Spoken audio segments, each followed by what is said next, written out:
at makakapagpasaya sa buhay-buhay natin, di ba mga Mars? Kaya Mars, tandaan ninyo, dito kayo ang bida.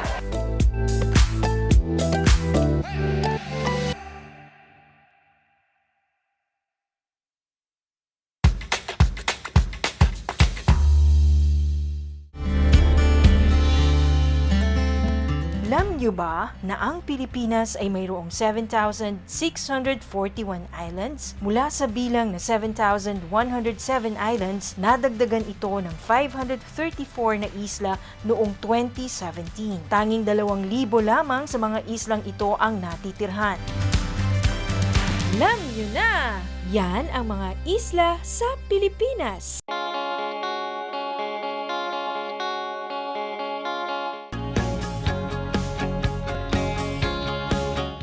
Buhay mga bata, sa mga batang nasa ika-5 baitan. Hello! Magandang araw din sa inyo, mahal naming magulang. Ito ang Aral TarlakHenyo ng SDO Tarlac Province dito sa RTV Tarlac, Channel 26. At DZTC, Radio Pilipino, Tarlac. Happy learning, grade 4. Welcome to Aral TarlakHenyo here on RTV Tarlac, Channel 26. Simulcast over DZTZ 828, Radio Filipino, Tarlac.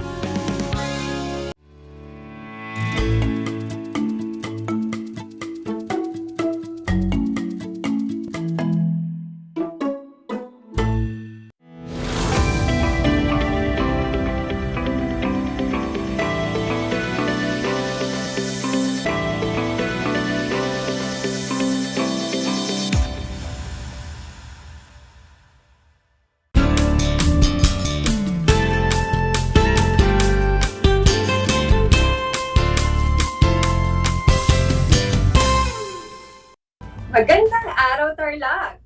Magandang araw, mga kapantas! Suma sa inyo ang RTV Tarlac, Channel 26, at sabay ang naririnig sa DZTC 828, Radio Filipino, Tarlac. Ako si Ma'am C, ang inyong teacher broadcaster sa Filipino 8. Welcome po sa ating remote live broadcast. Ako po ay inyong napapanood at napakikinggan sa Maliwalang Tarlac City. Handa na ba kayo sa panibagong araw na ito? Ngunit, bago tayo magsimula sa ating aralin, maaari kayong magtanong at magbigay ng inyong komento sa ating comment section. At syempre, huwag kalilimutang i-like ang ating Facebook page RTV Tarlac Channel 26. Mayroon din tayong YouTube channel. Subscribe to RTV Tarlac Channel 26.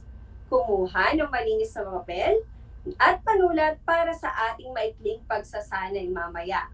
At maaari rin ninyong itala ang mga mahalagang detalye mula sa ating aralin. Ngayon, habang kayo ay nakaupo at nakikinig, maaari nyo bang isalaysay ang nakaraang aralin? Maaari kayong sumagot sa pamamagitan ng text sa numero na 0918-5487-955, 0918-5487-955, o mag-comment sa ating Facebook live stream ngayon. Mahusay ang inyong ginawang pakikibahagi sa pagbabalik tanaw sa ating nakaraang aralin. Ang tinalakay natin noong nakaraan ay tungkol sa mga positibo at negatibong pagpapahayag. Maaari ba kayong magbigay ng isang katagang ginamit sa isang positibong pagpapahayag? Tama ang inyong naging kasagutan. Ang salitang totoo ay nagpapatunay na may katotohanan ang pahayag na ito at may hanay sa positibong pahayag ng mga Pilipino. Ngayon, maaari ba kayong magbigay naman ng isang katagang ginagamit sa isang negatibong pagpapahayag? Tama ang inyong naging kasagutan. Ang salitang huwag ay may uugnay sa negatibong pahayag sa Pilipino na nalilimitahan ang pagkilos o pagbabawal sa pagkilos ng isang tao. Ito rin ay nangangahulugang di pagpayag sa paggawa ng isang bagay. Palakpakan mo ang iyong sarili dahil patuloy ka pa rin nakikinig sa ating talakayan sa araw na ito. Ngayon, natitiyak kong handa ka na para sa ating bagong aralin. Habang kayo ay masayang nakikinig sa ating paksa, nais kong sagutin ninyo ang katanungang ito. Bakit kailangan gamitin ang mga angkop na ekspresyon sa pagpapahayag ng konsepto ng mga pananaw? Ulitin ko, bakit kailangan gamitin ang mga angkop na ekspresyon sa pagpapahayag ng konsepto ng mga pananaw? Ang inyong kasagutan ay babasahin ko bago matapos ang ating oras. Kung nais niyong makakuha ng mataas na score sa ating pagsusulit, hinihikayat ko kayong makinig ng mabuti sa ating talakayan ngayon. Halina't makinig at sumabaybay sa ating talakayan tungkol sa mga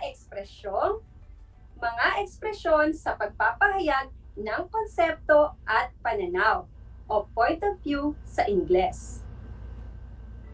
May mga ekspresyong ginagamit sa pagpapahayag ng konsepto ng pananaw na ginagamit upang magbigay halaga ang mga taong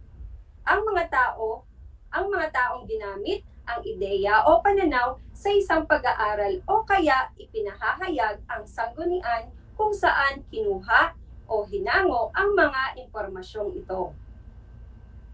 Mga ekspresyon ng nagpapahayag ng pananaw, kabilang dito ang ayon, batay, para, sang-ayon o sang-ayon sa, sang-ayon kay, ganoon din sa paniniwala, pananaw, akala ko, akala ni, akala ng, at iba pa.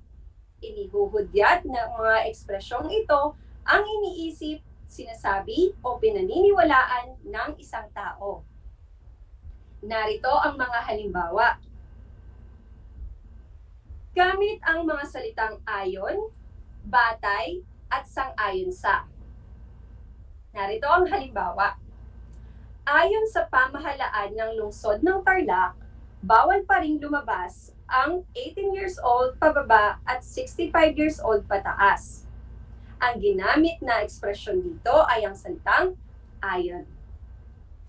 Ikalawa, ayon kay Alcalde Christy Angeles, hihigpitan ang pagpapatupad ng mandatoryang pagsusuot ng face mask at face shield.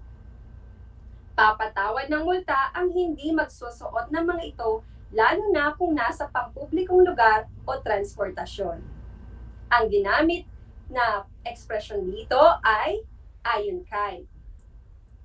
Sumunod na halimbawa, sang-ayon sa Memorandum Order No. 20 Series of 2013 ng Commission on Higher Education na pinagtitibay ang pagkawala ng Filipino bilang isa sa mga asignatura sa ilalim ng General Education Curriculum or CEG sa taong 2016.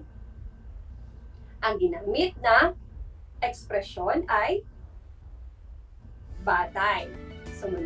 Sumunod na tayo. Batay sa Konstitusyon ng 1987, Artikulo 14, Section 6, ang wikang pambansa ng Pilipinas ay Filipino. Ang ginamit na ekspresyon dito ay batay. Sumunod na halimbawa, gamit ang salitang alinsunod. Alinsunod sa tadhana ng batas at sang-ayon sa nararapat na maaring ipasya ng Kongreso, dapat magsagawa ng mga hakbangin ang pamahalaan upang ibunsod at kuskusang itaguyod ang paggamit ng Filipino bilang medyum na opisyal ng komisyon bilang wika ng pagtuturo sa sistemang pang-edukasyon. Ang ginamit na ekspresyon ay alinsunod at sang-ayon.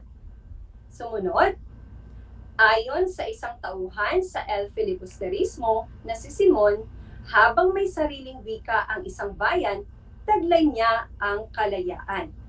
Ang ginamit na ekspresyon dito ay ayon.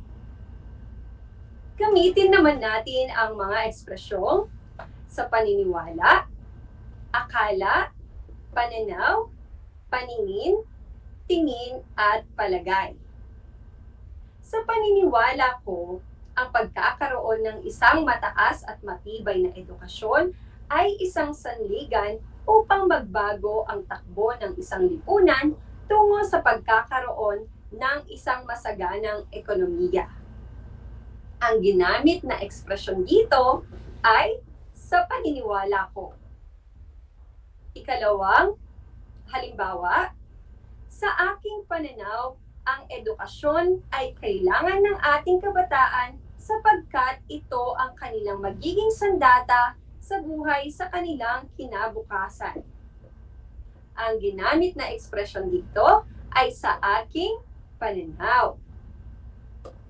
Sumunod, sa tingin ng maraming guro na ang pagkatuto ng mga mag-aaral ay hindi lamang nakasalalay sa kanila kundi maging sa mga magulang sa pagbibigay patnubay at suporta sa kanilang mga anak. Ang ginamit na ekspresyon dito ay sa tingin. Sumunod, gamitin naman natin ang mga ekspresyong inaakala, pinaniniwalaan, iniisip. Narito ang mga halimbawa ng pahayag. Pinaniniwalaan kong dapat pagtuunan ng pamahalaan ang issue tungkol sa lumalalang kalagayan ng ating kalikasan.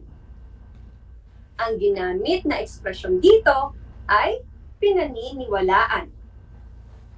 Sumunod, inaakala ng iba na hindi mahigpit sa pagpataw ng kaparusahan ang DENR kaya patuloy silang lumalabag sa batas pangkalikasan. Ang ginamit na hudyat dito o ekspresyon ay inaakala. Ayan, napakarami nating halimbawa. Narito naman ang iba pa. Gamit ang mga ekspresyong sa ganang akin, sa tingin, akala, at palagay ko. Gamitin natin ang ilang mga ekspresyon. Sa ganang akin, kailangan dagdagan pa ng mga pamahalaang lokal ang pagbabantay sa kabataang nasa lansangan tuwing hating gabi dahil sa lumalalang krimen. Ang ginamit na ekspresyon dito ay sa ganang akin. Sumunod naman ay sa palagay ko, kailangan ang malawig na programa ng DSWD para sa mga batang lansangan na karaniwang sangkot sa maraming krimen sa kalsada. Ang ginamit na ekspresyon ay sa palagay ko. May mga ekspresyong nagpapahiwatig ng pagbabago o pag-iiba ng paksa o pananaw. Gayunman, mapapansin din tulad ng naunang mga halimbawa na tumiyak kung sino ang pinagmulan ng pananaw. Nagpapahiwatig lamang ng pangkalahatang pananaw ang mga sumusunod na halimbawa. Gamitin naman natin ang mga ekspresyong sa isang banda at sa kabilang dako.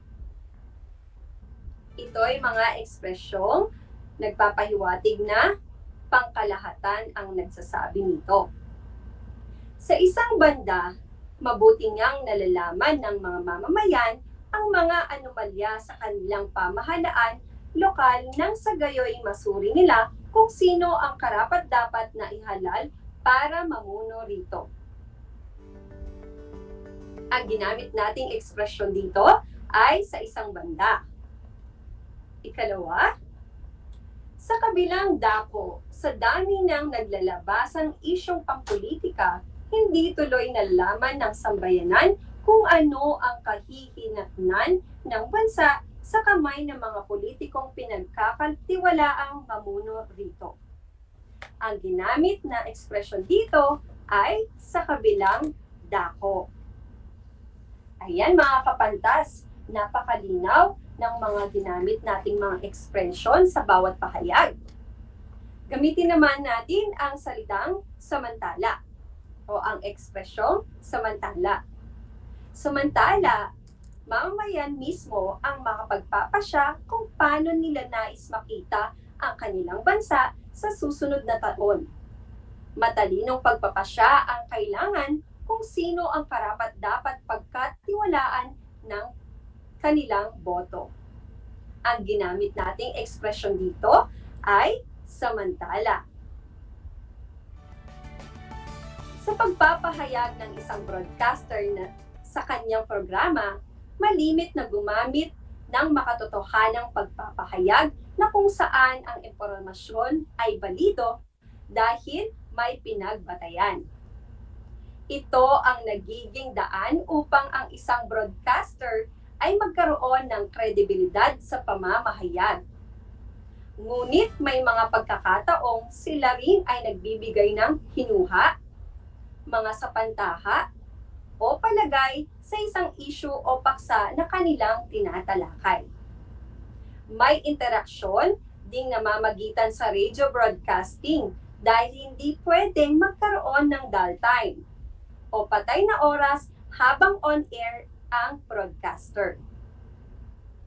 Kalimitang nagpapahayag sila ng opinyon at maaari ring pinalalawig ito ng mga taong tagapakinig sa kanilang maaring mga co-broadcaster. Tagapakinig ng programa sa pamamagitan ng mga personal na interpretasyon.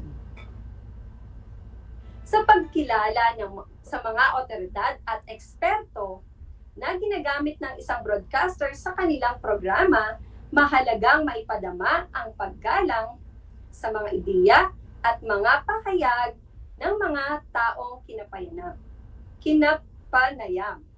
Ito ay sa pamamagitan ng paggamit ng mga angkop na ekspresyon sa pagpapahayag ng mga konsepto ng pananaw na direktang hinalaw o sinipi ng isang broadcaster. Malinaw na sinabi dito ng mga kapantas na kapag kayo ay isang broadcaster, ay kinakailangan maging alerto at kinakailangan mag-research muna kayo sa inyong mga kinukuhang datos. Ngayon ay natitiyak ko na may bagong kaalaman na naman kayong natutunan mula sa ating aralin tungkol sa mga ekspresyong nagpapahayag ng konsepto ng pananaw o point of view sa Ingles. Ngayon, magkakaroon tayo ng pagsasanay upang makita ko na kayo ay nakinig sa ating talakayan.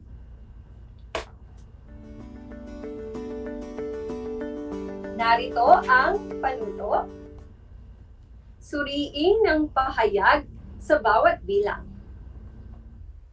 Maaring mag-comment o isulat sa inyong papel o kwaderno kung kaninong ideya o pananaw ang ginamit sa pagbibigay ng impormasyon. 2 beses ko ang babanggitin ang kada tanong.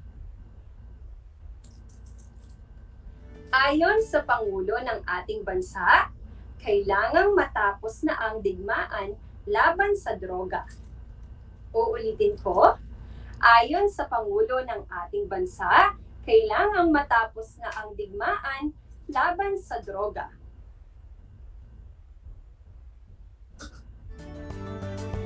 Ikalawa, may paparating na namang malakas na bagyo batay sa ulat ng Pag-asa. Uulitin ko, may paparating na namang malakas na bagyo batay sa ulat ng pag-asa.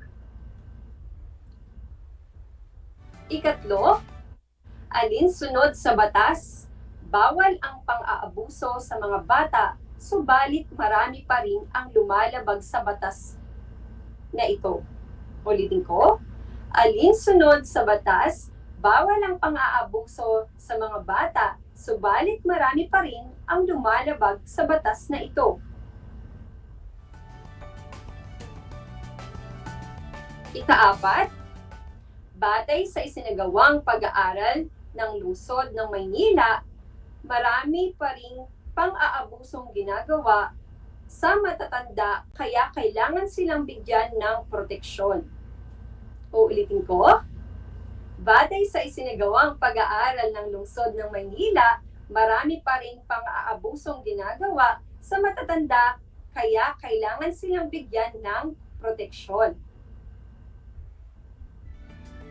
Ikalima, sang-ayon sa mga opisyal ng lungsod ng Quezon, madaragdagan pa ang mga gusali ng iba't ibang paaralan sa lungsod na dulot na rin ng pagdaragdag ng mga estudyante sa senior high school.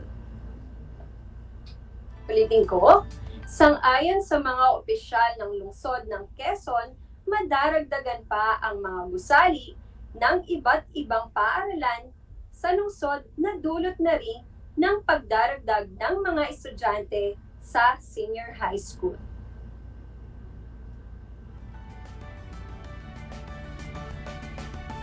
Alam kong nasagutan na ninyo ang ating pagsasanay.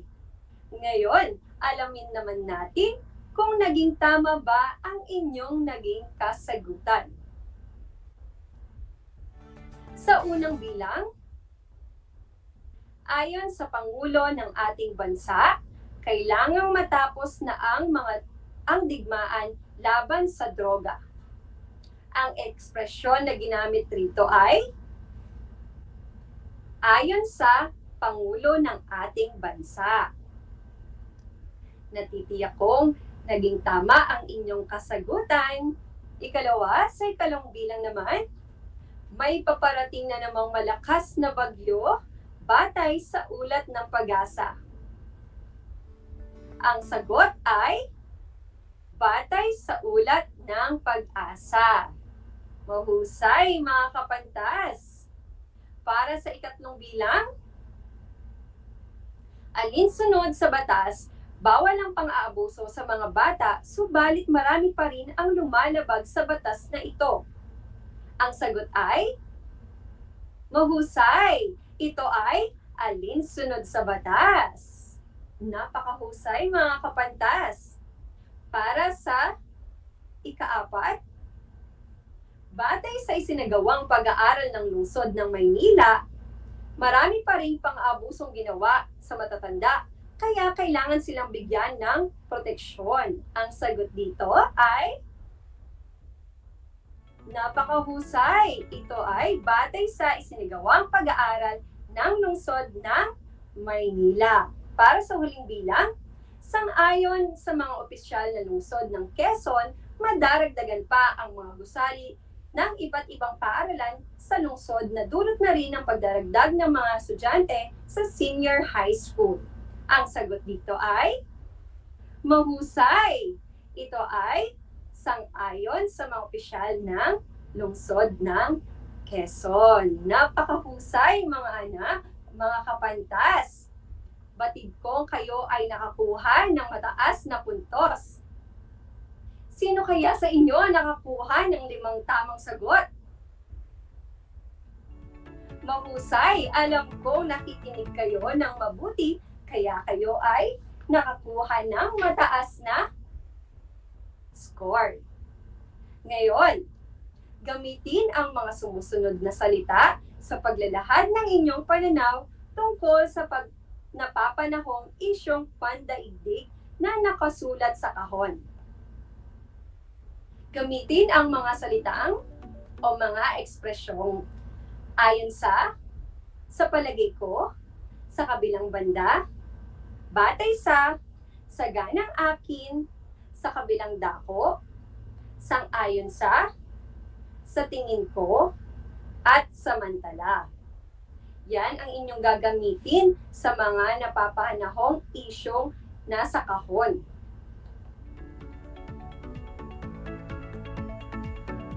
Ang mga napapanahong isyong bibigyan nyo ng pahayag ay kahirapan. Tapos, isusulat nyo dyan yung inyong pananaw gamit ang mga salitang nasa kahon. At ikalawa ay ang COVID-19. Ngayon ay magbigay tayo ng ilang maaring maging kasagutan sa ating pagsasanay. Para sa una ay tungkol sa kahirapan. Maaring or narito ang posibleng inyong maging kasagutan. Posibleng lumobo ng 2 milyon ang populasyon ng bansa kada taon.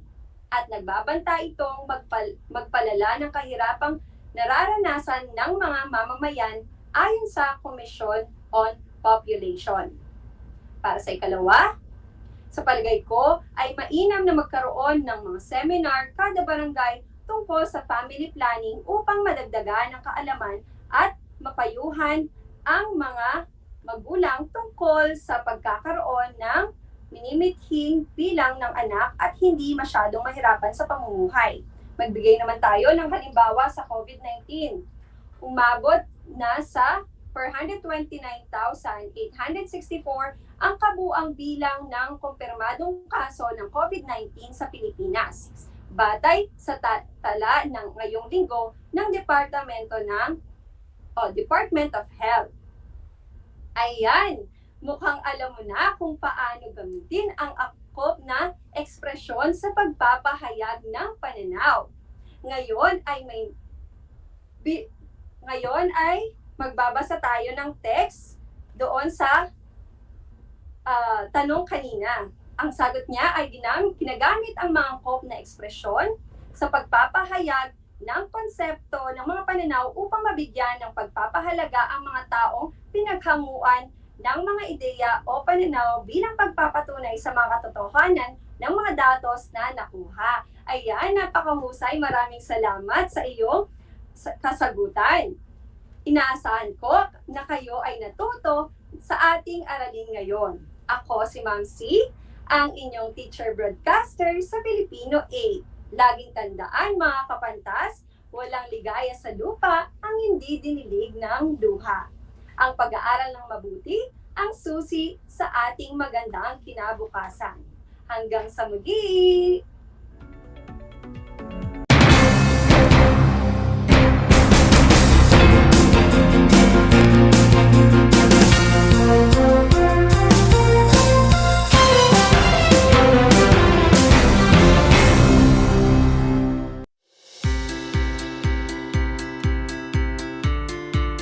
Upang matugunan ang mga kinakaharap na pagsubok ng mga guro at mag-aaral sa gitna ng kasalukuyang pandemya, nagsanib tulong sina Congressman Charlie Cojuangco ng unang distrito ng Tarlac, DEPED Region 3 Regional Director Dr. May B. Eclar at Tarlac Schools Division Superintendent Dr. Ronaldo Pozon para sa isang napapanahong proyekto na tinaguriang Project Shine, Aral TarlakHenyo. Ang mga mag-aaral ng Grade 4 at Grade 5, ganon din ang Grades 8 and 9 sa buong probinsya ng Tarlac, kasalukuyang sumasailalim sa radio-based instruction. Katuwang ang himpilang DZTZ 828 kHz AM at RTV Tarlac, Channel 26. Ang Tarlac po nangunguna po ngayon pagdating po sa radio-based instruction. Marami pong humahanga sa atin. I'm very happy this station, itong DCTC, could reach the whole of Region 3. Hindi natin alam, we are contributing. We are creating a very big dent in the history of Philippine education. And I am proud. I am here in Tarlac. This is the noble cause of education in which you and I, without you knowing it, we are bound to do.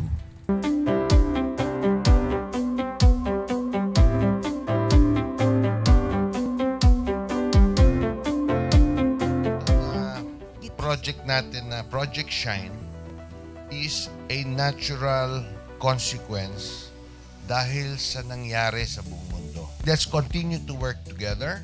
I think it's very Filipino to practice bayanihan in anything or most of the things that we do. And this is a manifestation of that. No?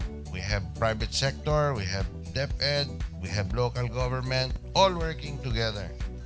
And I hope the parents of some of these children, especially the parents that did not graduate from school or hindi nakapag-aral nung sila ay bata, sana naman gamitin na nila itong opportunity na mag-schooling na rin sila kasama ng mga anak nila para mag-bonding pati ang mga magulang sa mga bata.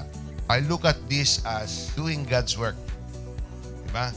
So if you do God's work, it feels right. It's righteous. It's for good, not for evil. Good morning and happy learning, grade 4. Welcome to Aral TarlakHenyo here on RTV Tarlac, Channel 26. Simulcast over DZDZ 828, Radio Filipino Tarlac. I am Teacher Mercy Pacheco Bognot. This is Alistair Aidatu.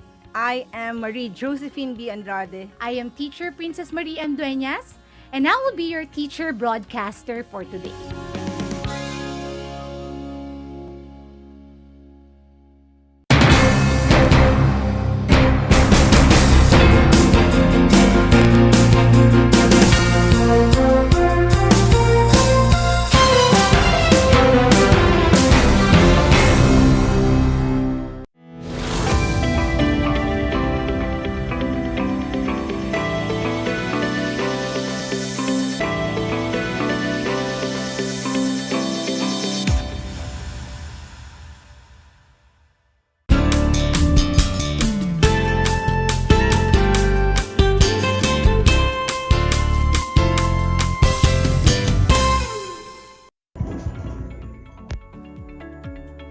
Welcome sa ating Project Shine, Aral TarlakHenyo ng SDO Tarlac Province, na kasalukuyang napapanood dito sa RTV Channel 26 at sa bayang napapakinggan sa 828 AM DZTZ Radyo Pilipino Tarlac.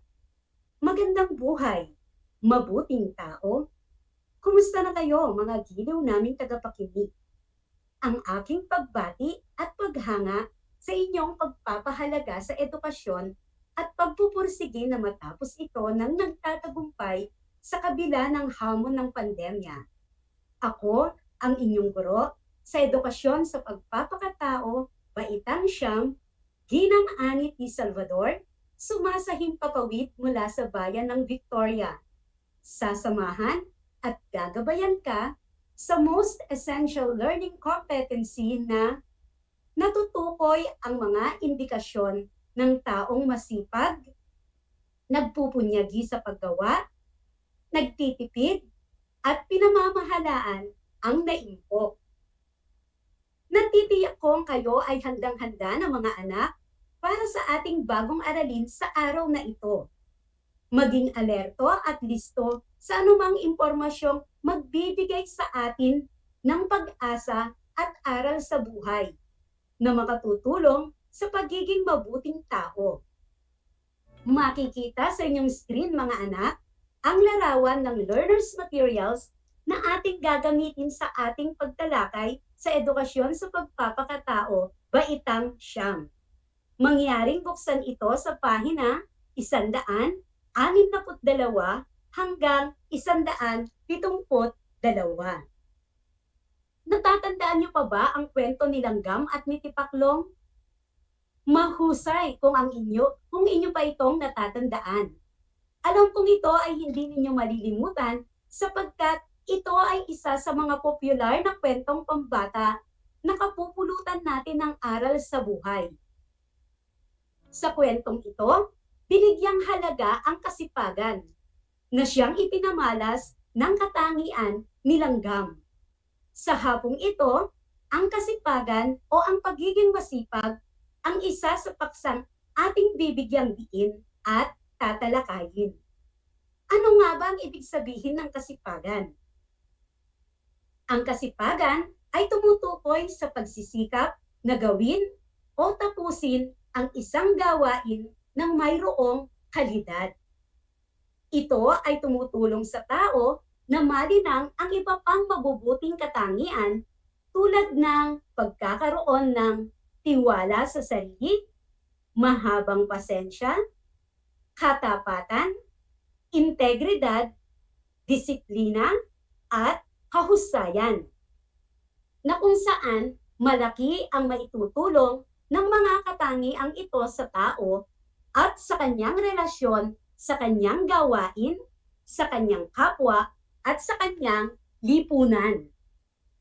Ang kasipagan ay dapat isa-isip, isa-puso, at isa-gawa ng lahat. Kahit anong bagay o anong larangan ang ating gagawin, kailangan natin ang kasipagan. Alam niyo ba na kung walang sipag ang isang tao, wala siyang matatapos na gawain? Kung kaya't kaakibat ng sipag ay tiyaga. Ang isang taong masipag ay masasabi din nating matyaga sapagkat nagsusumikap siya na gawin at tapusin ng maayos at kalidad ang kanyang gawain. Na kung wala ang pagiging masipag at matyaga, ay maaaring mahirapan ang isang tao na makaahon sa buhay. Sapagkat ang kasipagan ay tumutulong sa isang tao upang mapaunlad niya ang kanyang pagkatao. Gayon din ang kanyang pamumuhay. Narito ang ilang palatandaan ng taong nagtataglay ng kasipagan. Isa-isahin natin. Una, nagbibigay ng buong kakayahan sa paggawa. Ang taong masipag ay hindi nagmamadali sa kanyang ginagawa. Sinisiguro niya na magiging maayos ang kalalabasan ng kanyang gawain. Hindi siya nagpapabaya. Ibinibigay niya ang kanyang buong kakayahan, lakas, at panahon upang matapos niya ito ng buong husay. Ikalawa, ginagawa ang gawain ng may pagmamahal. Ang isang taong nagtataglay ng kasipagan ay nagpapakita ng pagmamahal at malasakit sa kanyang trabaho. Ibinibigay niya ang kanyang puso sa kanyang ginagawa. Ibig sabihin, mga anak, ay naroon ang kanyang pagmamalasakit. Hindi niya lamang ginagawa ang isang gawain upang ito ay basta lang matapos.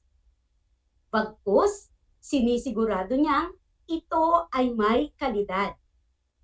At ang panghuli, ikatlo, hindi umiiwas sa anumang gawain. Ang taong masipag ay hindi umiiwas sa anumang gawain, lalo na kung ito ay nakaatang sa kanya. Ito ay ginagawa niya ng maayos. Hindi na siya kailangang utusan o sabihan. Bagkus, siya ay mayroong pagkukusa na gawin ang gawain nang hindi na naghihintay ng anumang kapalit. O, mga anak, sana ay nakikita ninyo sa inyong mga sarili ang mga palatandaan na ito ng pagiging masipag. Alam na alam ko naman na kayo ay masipag, lalo higit sa inyong pag-aaral. Tunay nga na mahalaga na taglayin ng isang tao ang kasipagan, sapagkat isa itong susi sa magandang kinabukasan. Ang pagiging masipag ay magbubunga ng mas maraming biyaya sa mga taong nagtataglay ng ganitong katangian. Ang kabaliktaran ng kasipagan ay katamaran. Ito ay hindi natin dapat taglayin, sapagkat ito ay pumapatay sa isang gawain, hanap buhay, o trabaho. Ang katamaran ay humahadlang sa tao upang siya ay magtagumpay. Kaya, huwag nating hahayaang mangibabaw ang katamaran sa ating sarili kaysa sa kasipagan. Bilang isang kabataan, ay dapat lagi mong ipakita sa lahat ng oras at pagkakataon ang iyong kasipagan sa iyong mga gawain. Ngunit, lagi mo ring tatandaan na sa bawat gawain ay tiyak makakaramdam ka ng hirap, pagod ng katawan, at isipan. Minsan din ay makakaranas ka ng mga pagsubok at mabibigat na problema. Ngunit, sa mga ganitong pagkakataon ay hindi dapat sumuko sapagkat ang pagsuko ay karuwagan. Ngayon ay lubos mo nang naunawaan ang indikasyon ng kasipagan. Kaya naman, isusunod na nating talakayin ang tungkol sa pagpupunyagi sa paggawa. Narinig niyo na ba ang awitin na pagsubok ng Orient Pearl? Sa mga hindi pa nakakaalam ng awiting ito, hayaan niyong banggitin ko ang ilang bahagi ng awitin ng Orient Pearl na pinamagatang pagsubok. Nais kong samahan niyo ako na suriin ang mensahe na hatid nito sa kanilang mga tagapakinig. Yung mga nakakaalam ng awiting ito, maaari niyong kantahin habang aking binabasa. Ang buhay ay sadyang ganyan, sulirani di mapigilan. Itanim mo lang sa iyong pusong, kaya mo yan. Pagkabigot, alinlangan, gumugulo sa isipan. Mga pagsubok lamang yan. Huwag mong itigil ang laban. Huwag mong isuko at yung labanan. O, napakanta ba kayo? Hindi ba't napakaganda ng mensahe ng awitin? Tunay nga, bahagi ng buhay ng tao ang mga pagsubok at mga problema. Ngunit, ang mahalaga ay huwag sumuko. Bagkus, kinakailangang magpatuloy. Ang ganitong katangian ay nagpapakita ng pagiging mapagpunyagi. Ang pagpupunyagi ay ang pagpapatuloy na gawin ang isang bagay o gawain kahit na ikaw ay nahihirapan, nasasaktan, o nagdurusa. Ang pagpupunyagi ay pagpapatuloy kahit marami kang natatanggap na mga puna mula sa iba na ginagawa mong basehan upang mas mapagbuti pa ang sarili. Ito rin ay ang pagpapatuloy sa kabila ng matinding pagod at hirap. Makamit mo lamang ang iyong minimithi sa buhay. Ang mga nabanggit na palatandaan, ito ay ang mga palatandaan ng pagiging mapagpunyagi. Mga anak, ang pagpupunyagi ay pagtsatsaga na maabot o makuha ang iyong layunin o minimithi sa buhay. Ito ay may kalakip na pagtsatsaga, pagtitiis, kasipagan, at determinasyon. Ito ay ang pagtanggap sa mga hamon o pagsubok ng may kahinahunan at hindi nagrereklamo. Narito ang mga dahilan kung bakit dapat tayong magpunyagi sa buhay. Una, ang pagpupunyagi ay mahalagang katangian na makatutulong upang magtagumpay ang isang tao. Ikalawa, sa kabila ng mga balakid at mga problema na ating susuungin o haharapin, ay hindi ka dapat panghinaan ng loob. Bagkus, kinakailangan na magpatuloy at maging matatag. Ikatlo, tandaan mo lagi ang kasabihang pagkatapos ng ulan ay sisikat ang araw. Pagkatapos ng gabi ay darating ang umaga. At pagkatapos ng hirap ay darating ang ginhawa. Ito ay patunay lamang na laging may pag-asa. At ang panghuli, ikaapat, anuman ang iyong pagdaraanan na hirap sa iyong gawain, ay pagsumikapan mo itong mabuti, sapagkat darating ang araw na malalasap mo ang kaligayahan at tagumpay na dulot nito. Bago tayo matapos sa ating aralin, nais kong ibahagi sa inyo at ipakilala si Ginoong Erwin Macua, isang tao na nakilala dahil sa ipinamalas na kasipagan at pagpupunyagi upang mapagbuti niya ang kanyang buhay. Si Erwin Macua, 40 taong gulang, tubong Trinidad, Bohol, na nagtapos bilang cum laude sa mismong kolehiyo na kanyang pinaglilingkuran noong 2017. Nagtapos siya sa kursong Bachelor of Elementary Education, Major in General Education. Isa pa sa nakakahanga kay Macua ay isa na rin siyang ama na bumubuhay sa 3 niyang anak ng kanilang may bahay.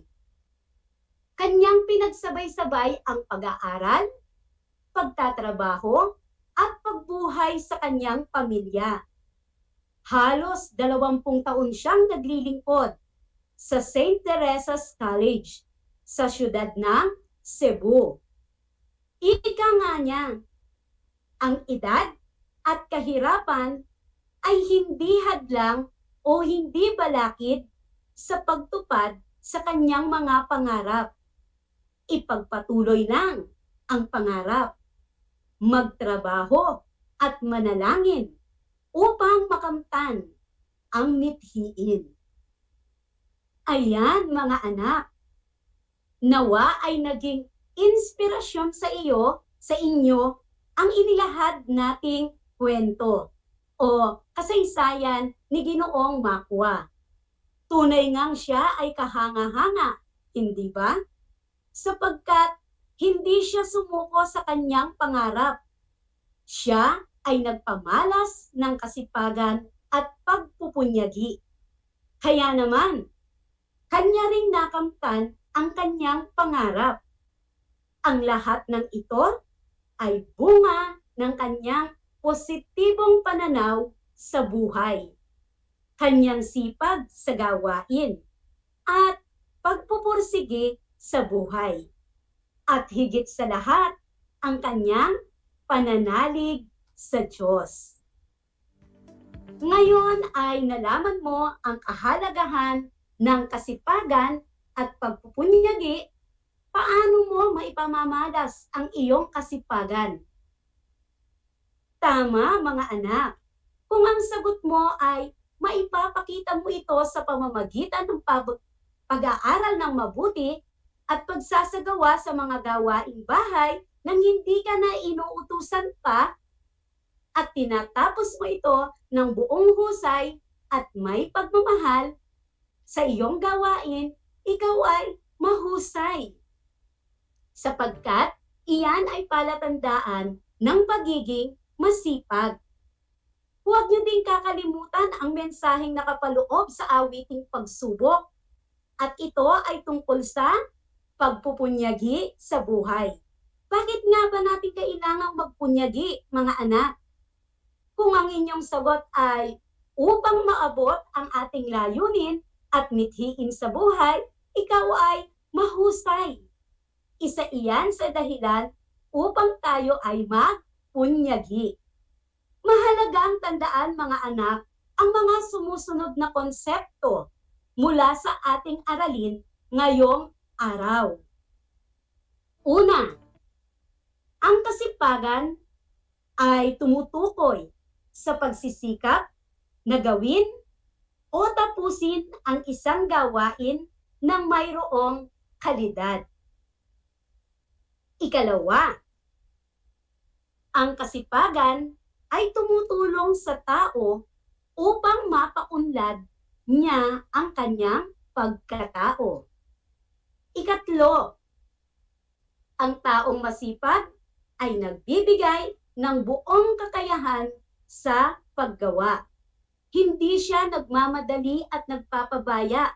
Bagkus, ibinibigay niya ang kanyang buong kakayahan, lakas at panahon upang matapos niya ito ng buong husay. At ikaapat, ang pagpupunyagi ay pagtsatsaga upang maabot o makuha ang mithiin sa buhay. At ang panghuli, ikalima, ang pagpupunyagi ay mahalagang katangian na makakatulong upang magtagumpay ang isang tao. Sa kabila ng mga balakid at mga problema na kanyang susuungin, ay hindi siya dapat panghinaan ng loob. Bagkus, kinakailangan na magpatuloy at maging matatag. Isang talakayan na naman ang malapit nang matapos. Ako ay masayang-masaya sa ipinakita ninyong aktibong pakikibahagi sa ating aralin ngayong araw. Higit sa lahat, ang inyong pagmamahal sa edukasyon. Ipagpatuloy ang kagandahang asal na ito, mga anak, hakbang tungo sa katuparan ng inyong pangarap sa hinaharap. Sa puntong ito ay panahon na upang malaman at alamin kung kayo ay may natutunan mula sa ating aralin sa pamamagitan ng munting pagsusulit. Sa lahat ng mga nanonood sa FB Live, gamitin ang FB chat box para sa inyong kasagutan. Ihanda naman ang panulat at sagutang papel sa lahat ng mga nanonood sa telebisyon at nakikinig sa radyo. Para sa ating panuto, suriin ang mga sumusunod na pangungusap, isulat ang tama kung ito ay nagsasaad ng wastong diwa, isulat ang mali kung ito ay hindi. Para sa unang bilang, ang kasipagan ay tumutukoy sa pagsisikap na gawin o tapusin ang isang gawain ng mayroong kalidad. Uulitin ko, ang kasipagan ay tumutukoy sa pagsisikap na gawin o tapusin ang isang gawain ng mayroong kalidad. Ang tamang sagot ay tama. Ikalawang katanungan, ang pagpupunyagi ay pagtsatsaga na maabot o makuha ang layunin o minimithi sa buhay. Uulitin ko, ang pagpupunyagi ay pagtsatsaga na maabot o makuha ang iyong layunin o minimithi sa buhay. Ang tamang sagot ay tama. Ikatlo, ang katamaran ay tumutulong sa tao upang mapaunlad ang sarili. Again, ang katamaran ay tumutulong sa tao upang mapaunlad ang sarili. Ang tamang sagot ay mali. Sapagkat ang katamaran ay hindi nakakatulong upang umunlad ang sarili. Ikaapat, ang kabaliktaran ng kasipagan ay pagpupunyagi. Ang kabaliktaran ng kasipagan ay pagpupunyagi. Ang tamang sagot ay mali, sapagkat ang pagpupunyagi ay katuwang ng kasipagan at ang kabaliktaran ng kasipagan ay katamaran. Ikalima, ang pagpupunyagi ay mahalagang katangian na makatutulong upang magtagumpay ang isang tao. Ang tamang sagot ay tama. Binabati ko kayong lahat, mga anak, sapagkat natitiyak kong nakuha ninyong lahat ang tamang sagot sa ating pagsusulit. Mula sa akin, tanggapin ninyo ang salitang magaling at mahusay, mabuting tao. Mga anak, ako ay naghanda ng mga gawain at refleksyon sa inyong learning activity sheets.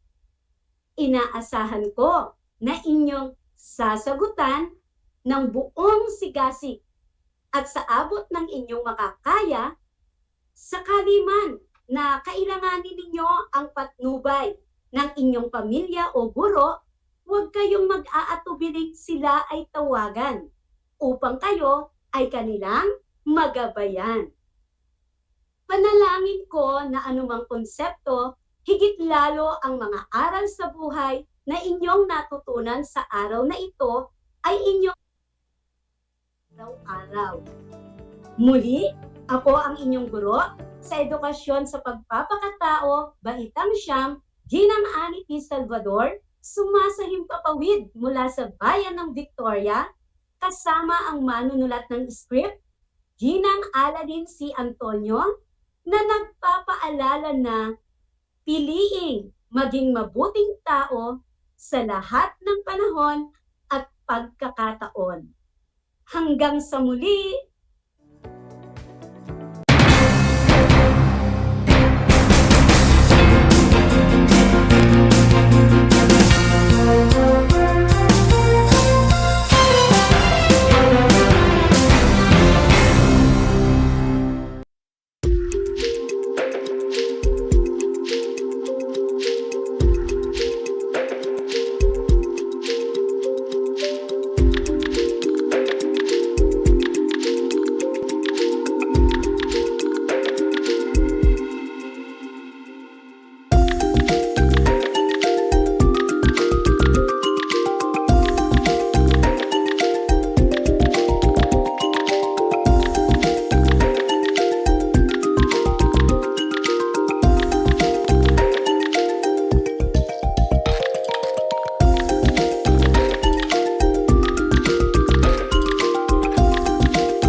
masayang-masaya ako na nagkaroon ako ng chance, ng opportunity na makasama kayong lahat. Ma-share ko yung mga tips makakaganda at makakapagpasaya sa buhay-buhay natin, di ba mga Mars?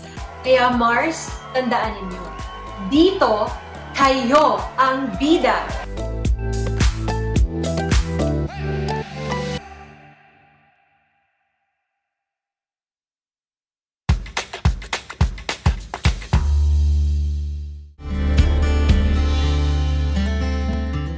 niyo ba na ang Pilipinas ay mayroong 7,641 islands? Mula sa bilang na 7,107 islands, nadagdagan ito ng 534 na isla noong 2017. Tanging 2,000 lamang sa mga islang ito ang natitirhan. Alam niyo na! Yan ang mga isla sa Pilipinas. Congratulations RTV Channel 26 of Tarlac with this very successful launching of this project for us DEPED and for you. So congratulations, God bless you, more project to come and more coverage for us for the noble cause of education. Thank you to all our sponsors. God bless you all.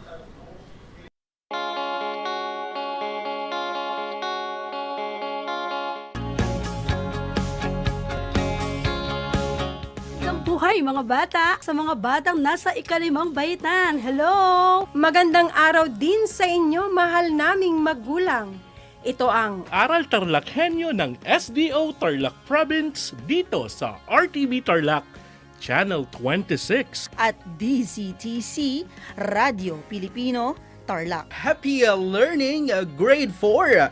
Welcome to Aral TarlakHenyo here on RTV Tarlac, Channel 26. Simulcast over DZDZ 828, Radio Pilipino, Tarlac.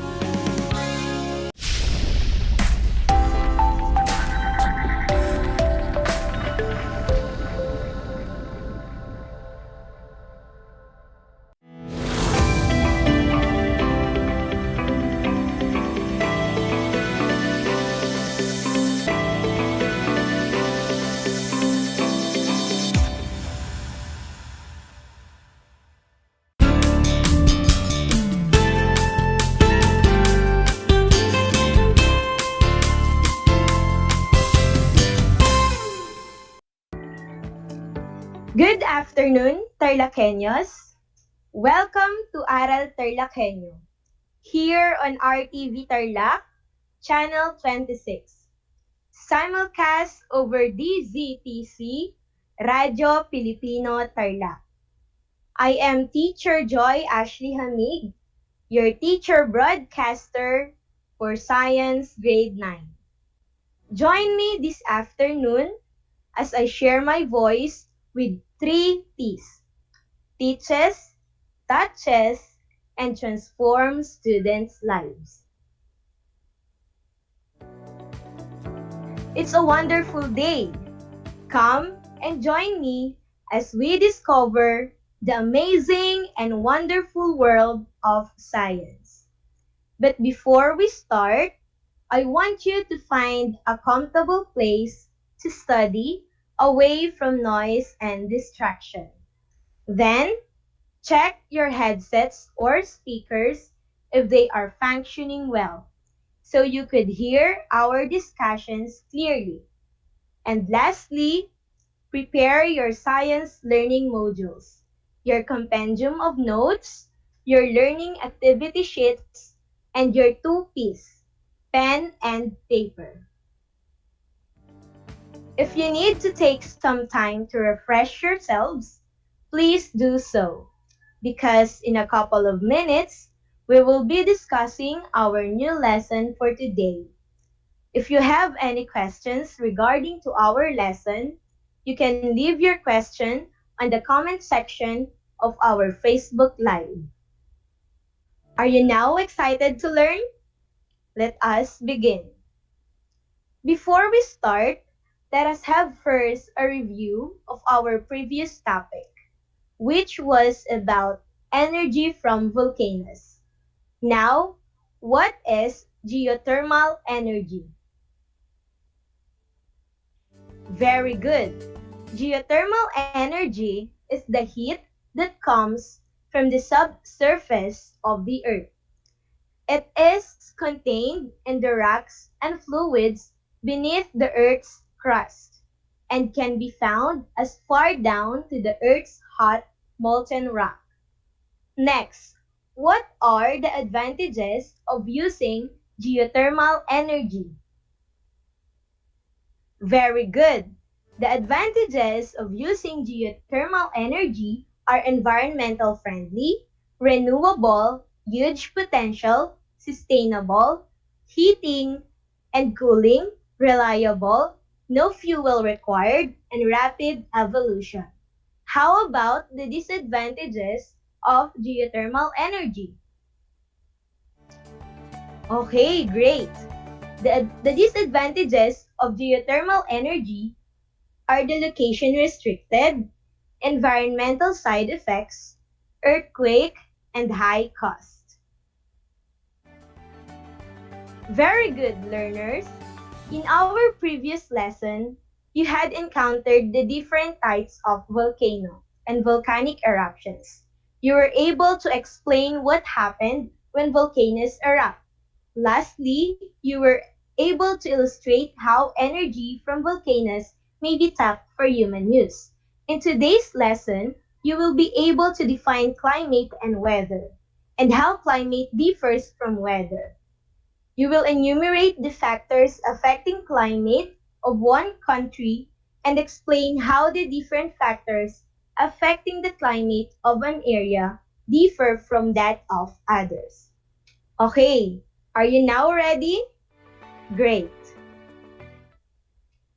I have some questions for you. What are the things you usually consider whenever you plan to have an outing with family or your friends? What about in choosing what to wear or your outfit? Most probably, you will consider the time, place, and most of all, the weather of climate. Weather or climate affects your day-to-day activities. If you are watching weather updates on television, you may notice that weather conditions vary in a short period of time. It may be warm in the morning, but cold and windy in the evening, and maybe another weather condition in the following day. Can you tell the condition of the atmosphere today? How about tomorrow, the next week, or the next month? What do you usually consider when choosing your daily kind or style of clothes? All of this can be answered by the short state of atmosphere called weather. One of the first things you probably do every morning is to look out the window to see what the weather like is. Looking outside and listening to the day's forecast helps you decide what clothes you will wear and maybe even what you will do throughout the day. If you don't have school and the weather looks sunny, you might play outside. A rainy day might make you think about staying home, read, and drink a cup of coffee. What is weather? The term weather refers to the temporary conditions of the atmosphere, the layer of air that surrounds the earth. It is the state of the atmosphere, describing, for example, the degree to which it is hot or cold, wet or dry, calm or stormy, clear or cloudy. Weather is a specific event or condition that happens over a period of hours or days. For example, a thunderstorm, a snowstorm, and today's temperature all describe the weather. Weather is highly variable day to day and from one year to next. For example, Metro Manila might have a warm December this year and a much colder December the next. This kind of change is normal. We usually think of weather in terms of state of atmosphere in our own part of the world. But weather works like a dropping pebble in water. The ripples eventually affect water far away from where the pebble was dropped. The same happens with weather around the world. Weather in your region will eventually affect the weather hundreds or thousands of kilometers away. The atmosphere flows like a fluid with winds generated by temperature differences caused by a variety of factors, including incident and reflected sunlight. These winds collect moisture from the oceans, and when clouds from in regions of appropriate temperature and air pressure drop the moisture back to the ground. All these activities happen in the troposphere, the lowest level of the atmosphere. It is the region with the highest concentration of atmospheric gases. Weather is constantly changing and sometimes difficult to predict. Weather services exist worldwide to warn people of dangerous conditions as they develop. On Earth, most weather phenomena occur in the lowest level of the planet's atmosphere, the troposphere, just below the stratosphere. What makes weather? There are six main components or parts of weather. They are temperature, atmospheric pressure, wind, humidity, precipitation, and cloudiness. Together, these components describe the weather at any given time. These changing components, along with the knowledge of atmospheric processes, help meteorologists, scientists who study weather forecasts what the weather will be in the near future. We have temperature. It is measured with a thermometer and refers to how hot or cold the atmosphere is. Then, atmospheric pressure. It is the weight of the atmosphere overhead. Changes in atmospheric pressure signal shifts in the weather. A high pressure system usually brings cool temperature and clear skies. A low pressure system can bring warmer weather, storms, and rain. Then we have wind. It is the movement of air. Wind forms because of differences in temperature and atmospheric pressure between nearby regions. Wind, wind tends to blow from areas of high pressure where it's colder to areas of low pressure where it's warmer. And then humidity. It refers to the amount of water vapor in the air. Water vapor is a gas in the atmosphere that helps make clouds, rains, or snow. Humidity is usually expressed as relative humidity, or the percentage of the maximum amount of water air can hold at a given temperature. Cool air holds less water than warm air. At a relative humidity of 100%, air is said to be saturated, meaning the air cannot hold any more water vapor. Excess water vapor will fall as precipitation. Clouds and precipitation occur when air cools below its saturation point. This usually happens when warm humid air cools as it rises. Weather refers to a day-to-day temperature and precipitation activity. It varies from time to time.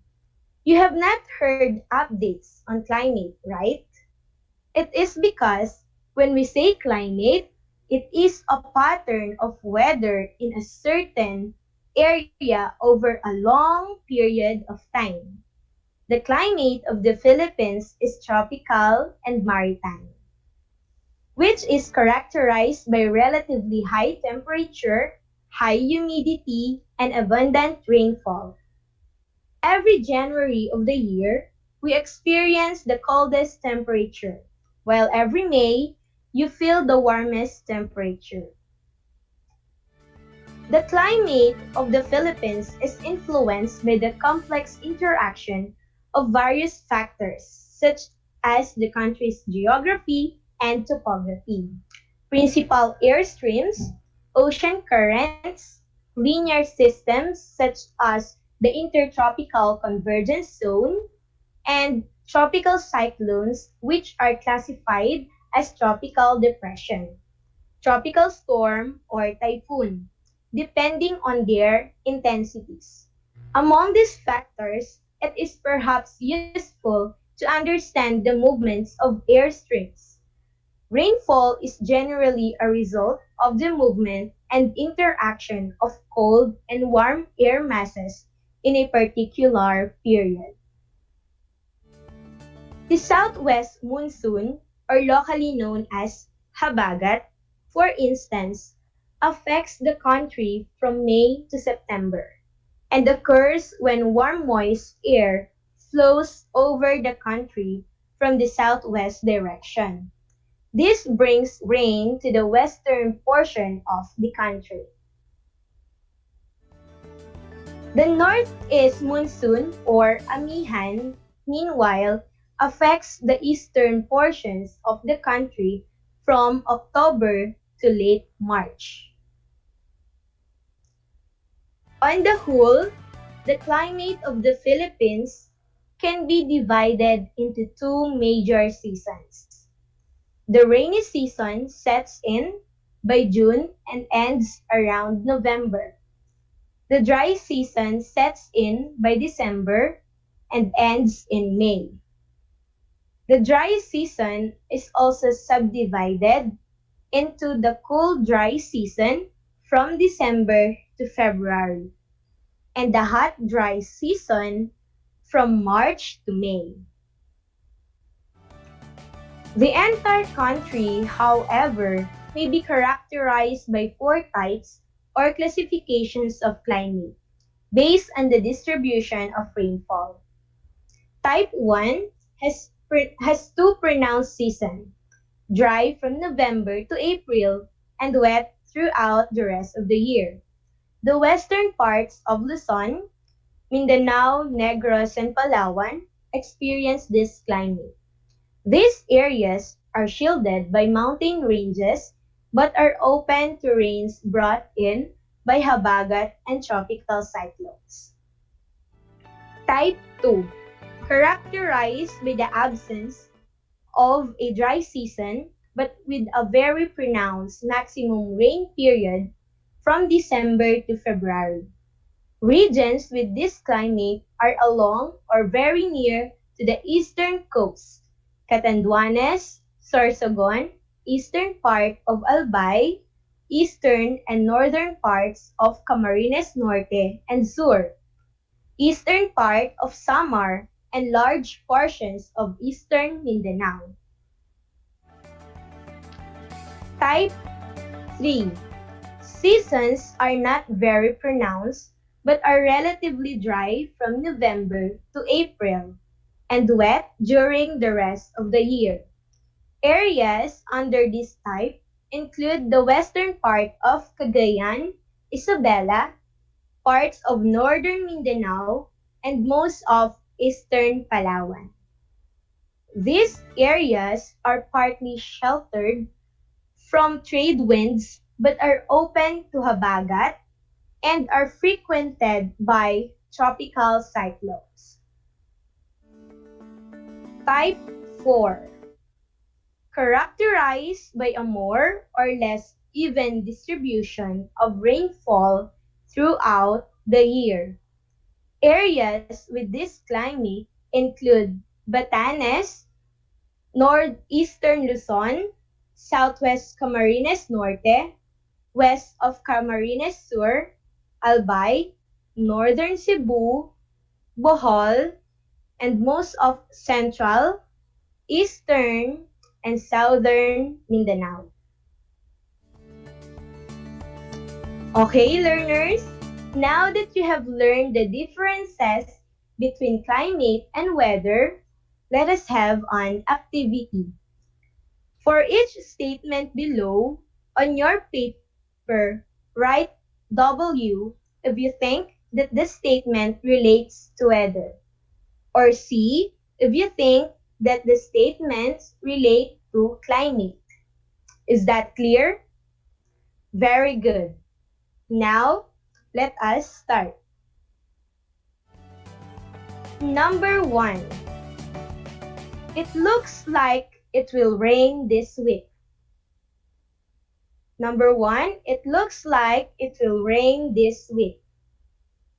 Number 2. Did you hear about the super typhoon Yolanda? Again, did you hear about the super typhoon Yolanda? Number 3.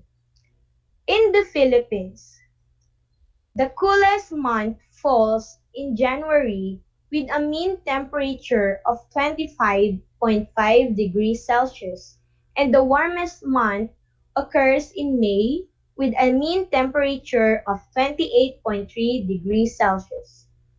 I repeat, in the Philippines, the coolest month falls in January with a mean temperature of 25.5 degrees Celsius, and the warmest month occurs in May with a mean temperature of 28.3 degrees Celsius. Number 4. I'm moving to Baguio City from December to February. How will I know what to wear? Again, I'm moving to Baguio City from December to February. How will I know what to wear? And for number 5, the average weather condition for a long period of time.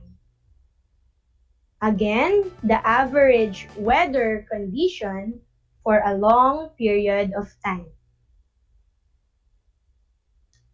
Are you done? Great. Let us now check your answer. For number 1, we have W. It relates to weather. For number 2, again, W, weather. For number 3, C, it is related to climate. Number 4, C, and number 5, C. Did you get all the correct answers? Very good, students. Let us now wrap up today's lesson. The term weather refers to the temporary condition of the atmosphere, the layer of air that surrounds the earth. Weather is a specific event or condition that happens over a period of hours or days. There are 6 main components or parts of weather.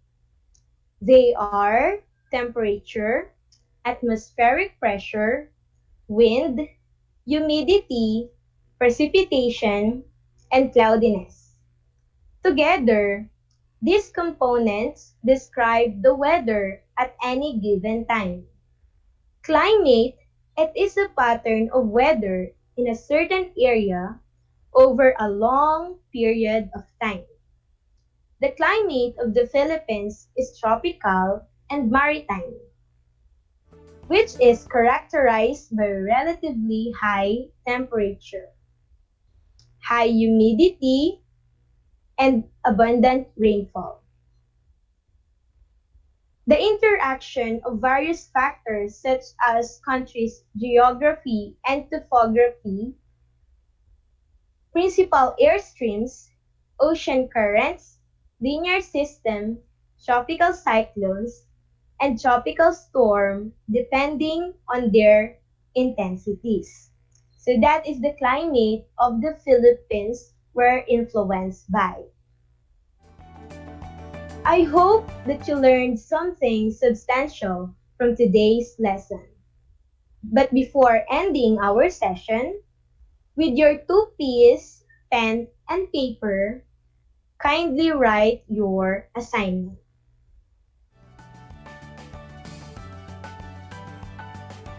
living in the Philippines with tropical climate, do you think we are lucky with the type of our climate?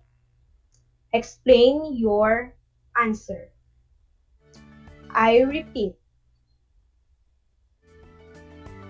What do you think are the advantages and disadvantages of living in a tropical countries like Philippines? So living here in the Philippines with tropical climate, do you think we are lucky with the type of our climate? Explain your answer.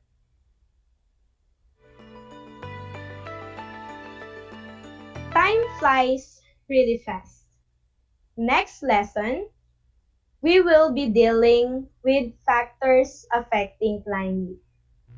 Just keep on tuning to our radio station, DZTC, Radio Filipino Tarlac, and keep on watching on RTV Tarlac, Channel 26.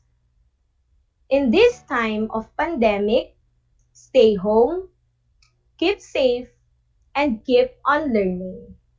I hope you learned a lot today. Again, I am Teacher Joy Ashley Hamig, your Science Grade 9 anchor teacher for today. I would like to share this quotation with you from Susan Gale. The end of one chapter is just the beginning of another. Read on. The best part is always yet to come. God bless everyone. Have a nice day.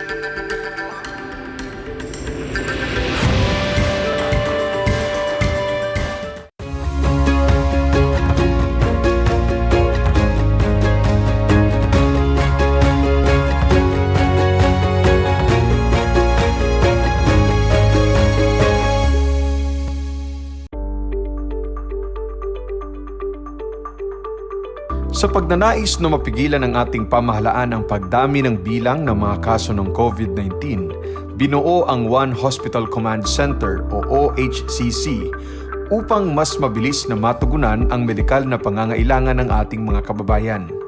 Bukas ang OHCC 24 oras araw-araw. Tumawag lamang sa mga hotline nito sa 0919-977-3333 o 0915-777-7777 o 02-886-50500. Maaari ring i-download ang Pure Force Citizens app sa Android o iOS upang mabilis na matugunan ang sinumang nangangailangan. Layon din ng OHCC na maiwasang mapuno ang kapasidad ng bawat ospital. Kaya't kung ikaw ay kinakailangang tumawag sa OHCC, mabibigyan ka ng libreng preliminary consultation. Para sa mga nangangailangan ng emergency quick response, makikipag-ugnayan ang OHCC sa DOH Bed Tracker at sa mga ospital upang makahanap agad ng pinakamalapit na bakanteng ospital. Ang transportasyon o ambulansya naman ng ospital na inirefer ng OHCC sa pasyente ang siyang susundo sa bahay nito. Kaya't kapag ikaw ay nakakaranas ng anumang sintomas ng COVID-19 o nangangailangan ng agarang tulong medikal, tumawag lamang sa OHCC at handa silang tumulong sa lahat ng oras.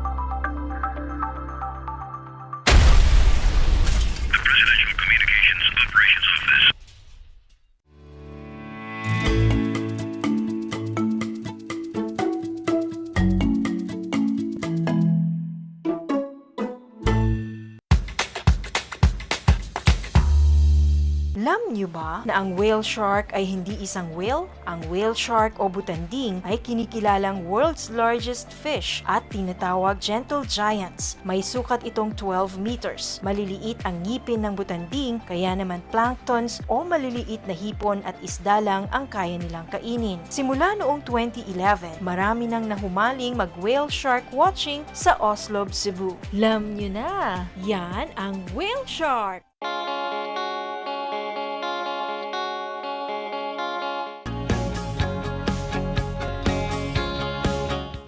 Buhay mga bata, sa mga batang nasa ikalimang baitan. Hello! Magandang araw din sa inyo, mahal naming magulang. Ito ang Aral TarlakHenyo ng SDO Tarlac Province dito sa RTV Tarlac, Channel 26. At DZTC, Radio Pilipino, Tarlac. Happy learning, grade 4. Welcome to Aral TarlakHenyo here on RTV Tarlac, Channel 26. Simulcast over DZTZ 828, Radio Filipino Tarlac.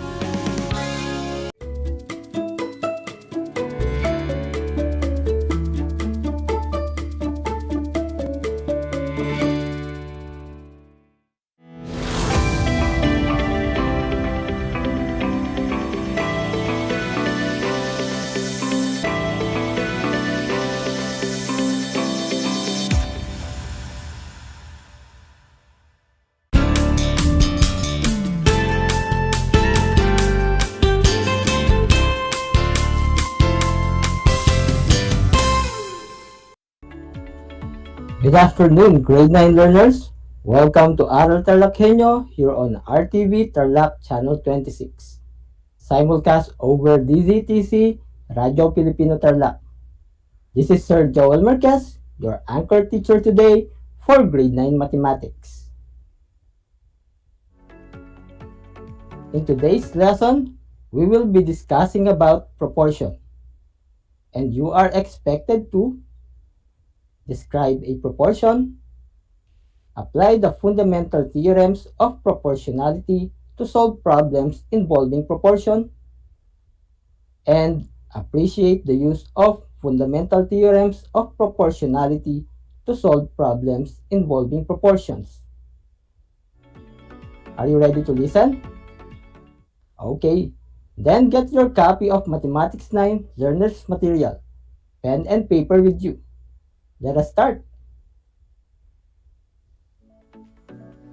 Do you ever wonder how to measure tall heights and far distances without directly measuring them? Are you wondering how can you draw a replica of an object such that it is enlarged or reduced proportionately and accurately to a desired size? How do architects and engineers show their clients how their projects would look like even before they are built? Well, they use the principle of proportion. In this section, you will use the concepts and skills you have learned in the previous grades on ratio and proportion. Recall that a ratio is used to compare two or more quantities A and B where B is not equal to 0. It may be represented as fraction A over B or using a colon and read as A is to B. Quantities involved in ratio are of the same kind so that ratio does not make use of units.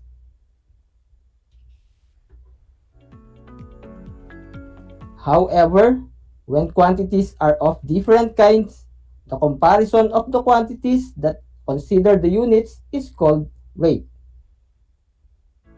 Example, A kilometer over BR, or A kilometer is to BR. Also recall that an equation that equates two ratios is called proportion. For instance, if the ratio A over B is equal to the ratio C over D, then it can be written as equal fractions.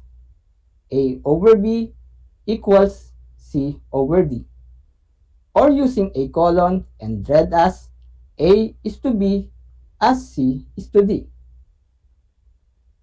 Again, the proportion A is to B equals C is to D can be written as A over B equals C over D. And this is the fundamental rule of proportion. Each number in the proportion is called a term. In the given proportion, terms A and D are called extremes, while the terms B and C are called means. Let us give examples to make these terms clearer. For ratio, 2 janitors were assigned to clean an office. One of them agreed to clean twice longer than the other janitor.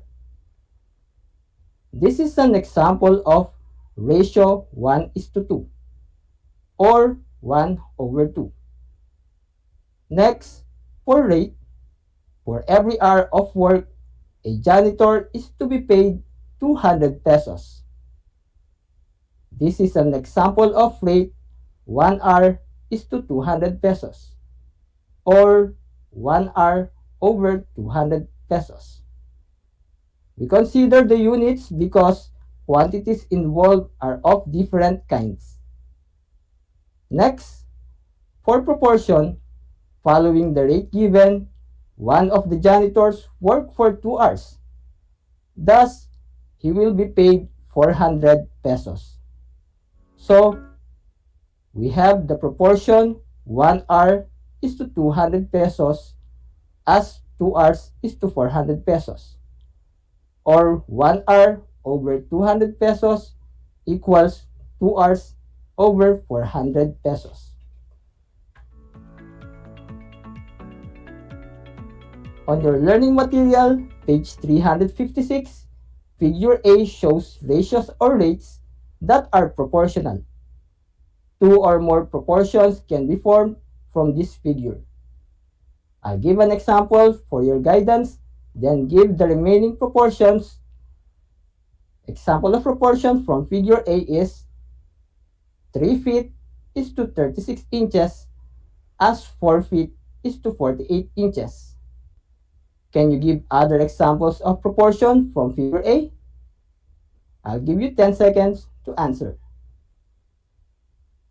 10, 9, 8, 7, 6, 5, 4, 3, 2, 1. Time's up. The other proportions are 1 foot is to 12 inches as 2 feet is to 24 inches. Next, 1 foot is to 12 inches as 3 feet is to 36 inches. 1 foot is to 12 inches as 4 feet is to 48 inches. 2 feet is to 24 inches as 3 feet is to 36 inches. 2 feet is to 24 inches as 4 feet is to 48 inches. Great job, grade 9 learners, if you answered them correctly. Now, let us verify the accuracy of these determined proportions by checking the equality of the ratios or rates. We can use cross multiplication to check if the ratios or rates are equal. We can rewrite 3 feet is to 36 inches as 4 feet is to 48 inches into 3 feet over 36 inches equals 4 feet over 48 inches. Or just 3 over 36 equals 4 over 48. Doing cross multiplication, we multiply the means 36 and 4 equals the product of extremes 3 and 48. Simplify, 144 is equal to 144. So, the product of the means and the product of the extremes are equal. The solution shows that corresponding quantities are proportional. In short, they form proportion because the ratios or rates are equal. You can try checking the equality of the remaining determined proportions by using cross multiplication. On your learning material, page 358, properties of proportions are shown on the table. These properties show several ways of rewriting proportions that do not alter the meaning of their values.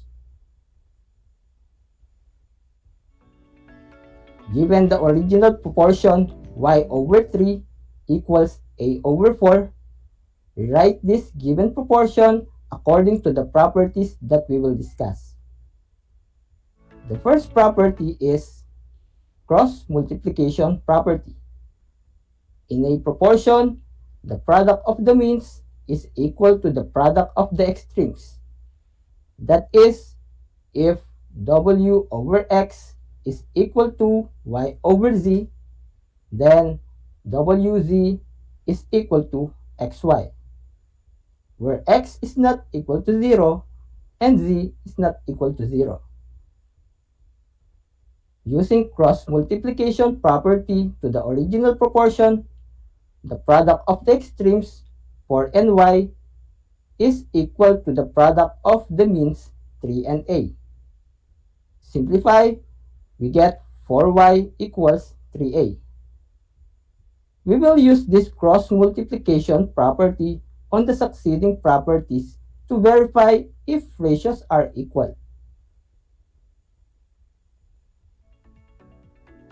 The second property is alternation property.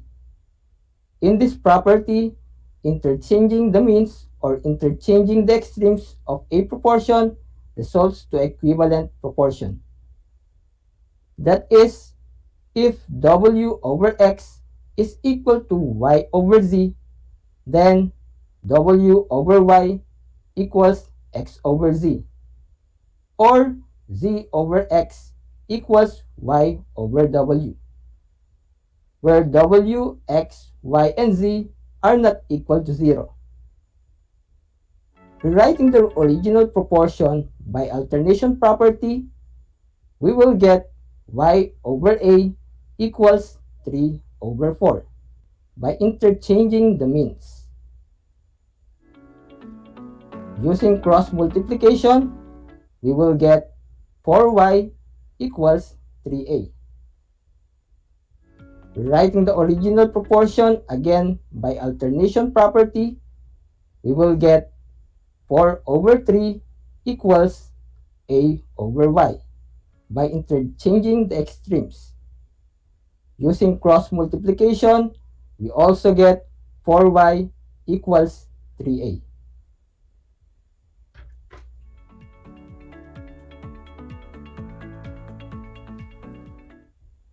The third property is inverse property. In this property, the terms of the ratios of a proportion are inverted. That is, if w over x is equal to y over z, then x over w is equal to z over y, where w, x, y, and z are not equal to 0. Rewriting the original proportion by inverse property, we will get 3 over y equals 4 over a. Using cross multiplication, we will also get 4y equals 3a.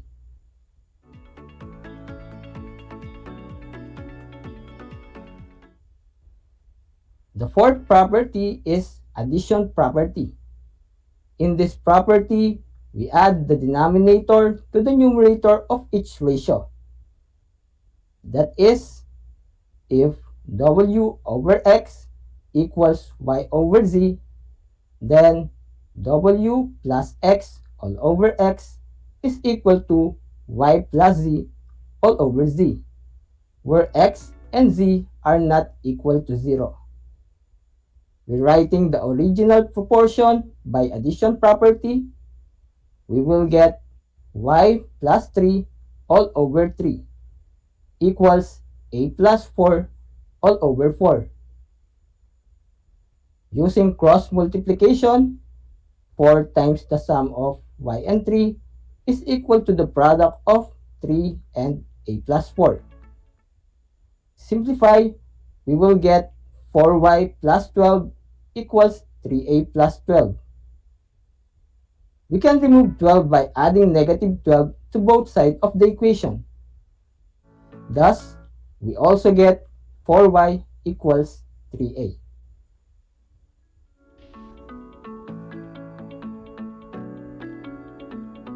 The fifth property is subtraction property. In this property, we subtract the denominator from the numerator of each ratio. That is, if w over x equals y over z, then w minus x all over x is equal to y minus z all over z, where x and z are not equal to 0.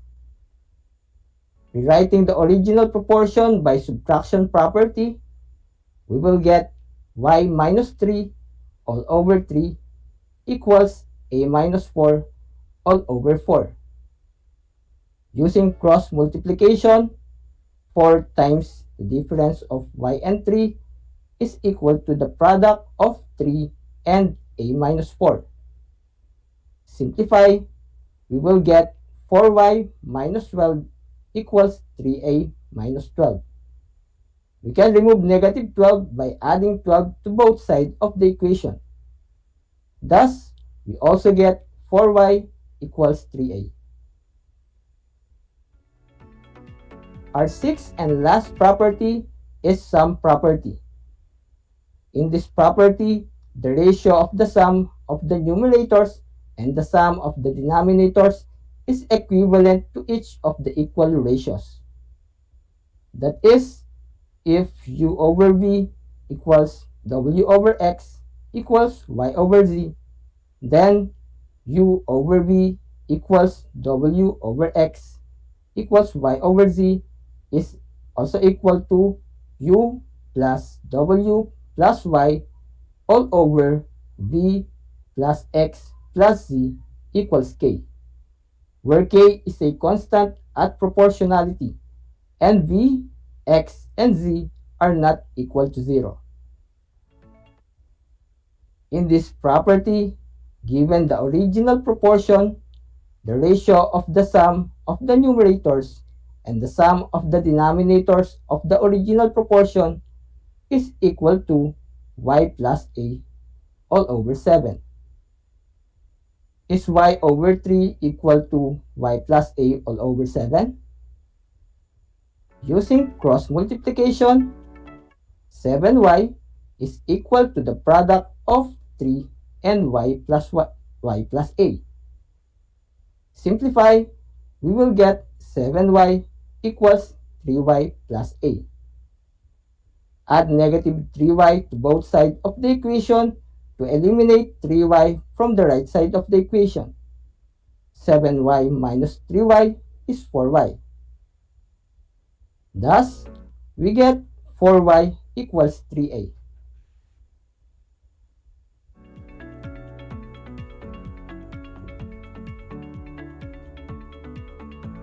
Next, is a over 4 equal to y plus a all over 7? Using cross multiplication, 4 times the sum of y and a is equal to the product of 7 and a. Simplify, we will get 4y plus a equals 7a. Add negative 4a to both sides of the equation to eliminate 4a from the left side of the equation. 7a minus 4a is 3a. Thus, we get 4y equals 3a. Now, let's try to solve some problems about proportion. Using cross multiplication, find the value of x in the proportion x over 3 equals 6 over 9. Apply cross multiplication. multiply the extremes 9 and x, and equate it to the product of the means 3 and 6. Simplify, we will get 9x equals 18. Divide both sides of the equation by 9 to isolate x. Simplify, so the value of x is 2.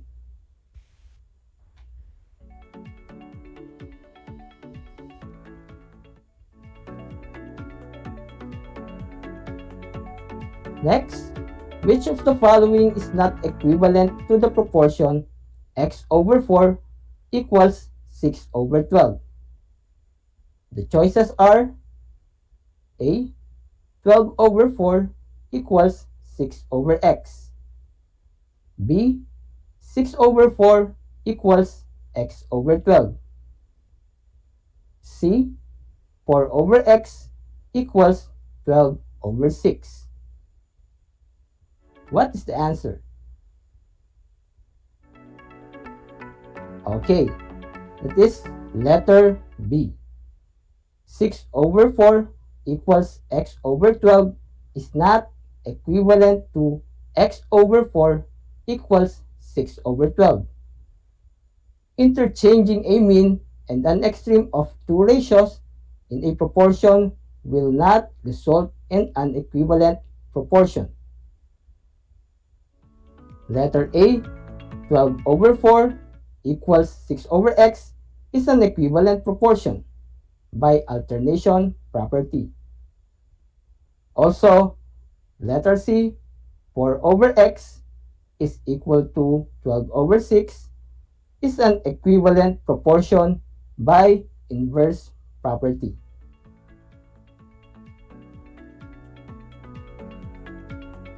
Next, use the addition property to find the value of x in the proportion x over 8 equals 1 over 4. Applying addition property, we add the denominator to the numerator of each ratio. So we get x plus 8 all over 8 equals 1 plus 4 all over 4. Simplify, we get x plus 8 all over 8 equals 5 over 4. Apply the cross multiplication property, we will get 4 times the sum of x and 8 equals 8 times 5. Simplify, 4 times the sum of x and 8 is equal to 4x plus 32. Equate to the product of 8 and 5, which is 40. Isolate the variable on the left side of the equation by adding negative 32 to both sides of the equation. Simplify, we will get 4x equals 8. Divide both sides of the equation by 4. So the value of x is 2. Next, use the sum property to find the value of x in the proportion 3 over 4 equals 6 over x plus 1. Applying sum property, we add the numerators and denominators, then equate it to any of the ratios. So we get 9 over x plus 5 equals 3 over 4. Applying cross multiplication, 3 times the sum of x and 5 is equal to the product of 4 and 9. Simplify, we will get 3x plus 15 equals 36. Add negative 15 to both sides of the equation to eliminate 15 from the left side of the equation. Simplify, we will get 3x equals 21. Divide both sides of the equation by 3. So the value of x is 7. Again, a proportion is an equation that equates two ratios. Properties of proportions are cross multiplication property, alternation property, inverse property, addition property, subtraction property, and the sum property. Again, the properties of proportions are cross multiplication property, alternation property, inverse property, addition property, subtraction property, and the sum property. So, we were able to apply our understanding about proportions. Let us put that understanding to the test by answering the remaining items on the learning materials.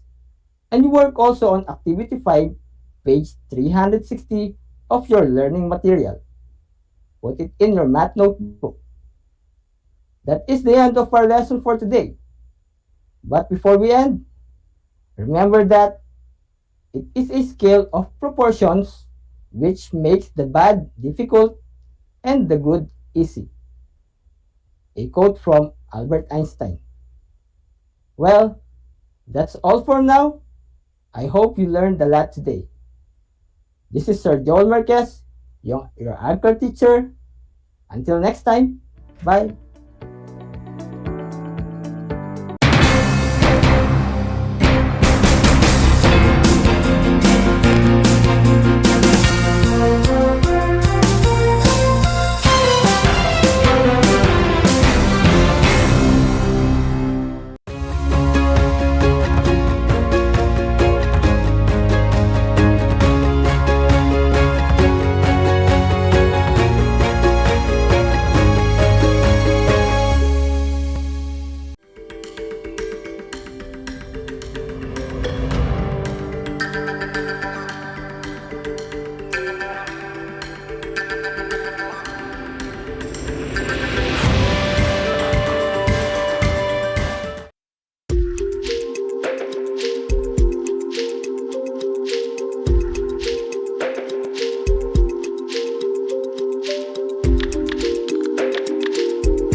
Tuwing sasapit ang alas 5 ng hapon, parangalan natin ang ating mga kababayan na nasa unahan laban sa COVID-19.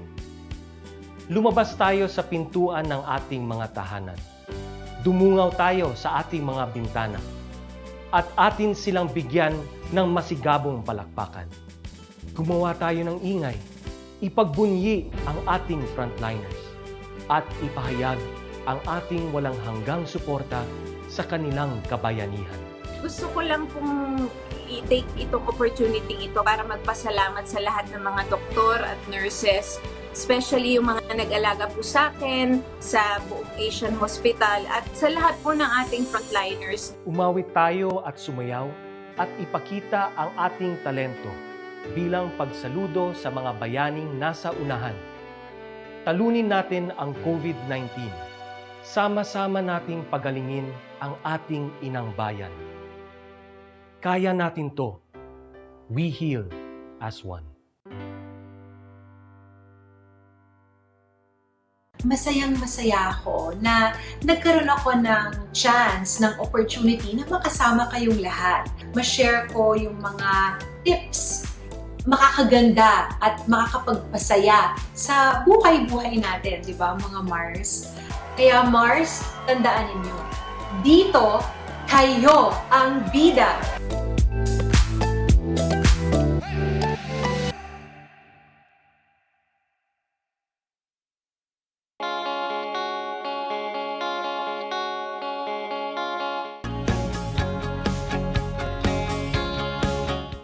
Buhay mga bata, sa mga batang nasa ikalimang baitan. Hello! Magandang araw din sa inyo, mahal naming magulang. Ito ang Aral TarlakHenyo ng SDO Tarlac Province dito sa RTV Tarlac, Channel 26. At DZTC, Radio Pilipino, Tarlac. Happy learning, grade 4. Welcome to Aral TarlakHenyo here on RTV Tarlac, Channel 26. Simulcast over DZDZ 828, Radio Filipino, Tarlac.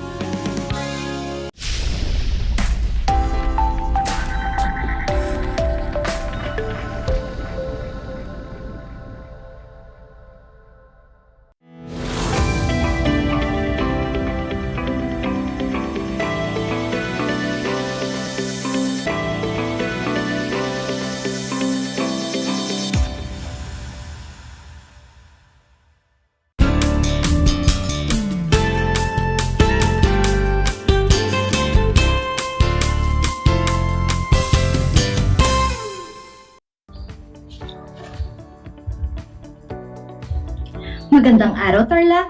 Magandang araw, mga kapantas! Suma sa inyo ang Aral TarlakHenyo mula sa RTV Tarlac, Channel 26. At sa bayang naririnig sa DZTC 828, Radio Filipino, Tarlac. Sa araw na ito, tayo ay live mula sa San Rafael, Tarlac. Ako si Ma'am Joffe Fisher, ang inyong teacher broadcaster sa Filipino ika-9 na baitang. Handa na ba kayo sa panibagong araw na ito? Ngunit, bago tayo magsimula sa ating aralin, kung kayo man ay may mga katanungan, ay maaari ninyo itong isend sa numerong 0920-340-4008 o kaya naman ay i-chat sa ating Facebook Live.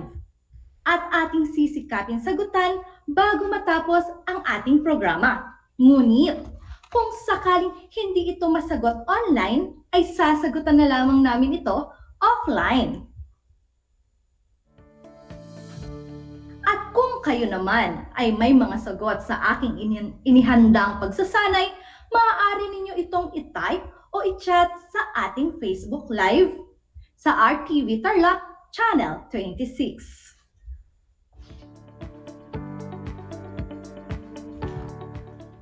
Pumwesto na sa pinaka-komportableng upuan at alam kong hawak na ninyo ang inyong self-learning activity sheets. Kumuha ng malinis na papel at panulat para sa ating maikling pagsasanay maya-maya. At maaari rin ninyong itala ang mga mahalagang detalye mula sa ating aralin sa araw na ito. Alam kong handa na kayo, kaya atin nang simulan ang ating talakayan. Ang inyong mapapakinggan sa araw na ito ay mula sa Most Essential Learning Competency na nagagamit ang angkop na pang-ugnay na hudyat ng pagsusunod-sunod ng mga pangyayari sa lilikhaing kwento. Maliban dito, isusulat muli ang maikling kwento ng may pagbabago sa ilang pangyayari at mga katangian ng sinuman sa mga tauhan, ang naunang alamat sa binasa.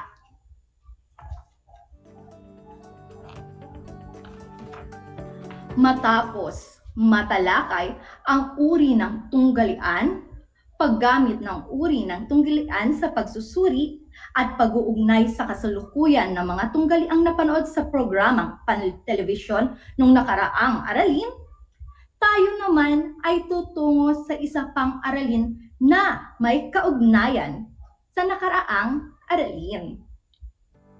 Batid kong hindi na rin bago sa inyo ang tinatawag natin na panandang diskurso, sapagkat mula noong elementarya hanggang ngayon ay ginagamit natin ito bilang angkop na pang-ugnay sa pagsusunod-sunod ng mga pangyayari, lalo na sa pagsulat ng maikling kwento at iba pang mga sulatin na ating ginagawa mula sa paaralan hanggang sa ating mga tahanan.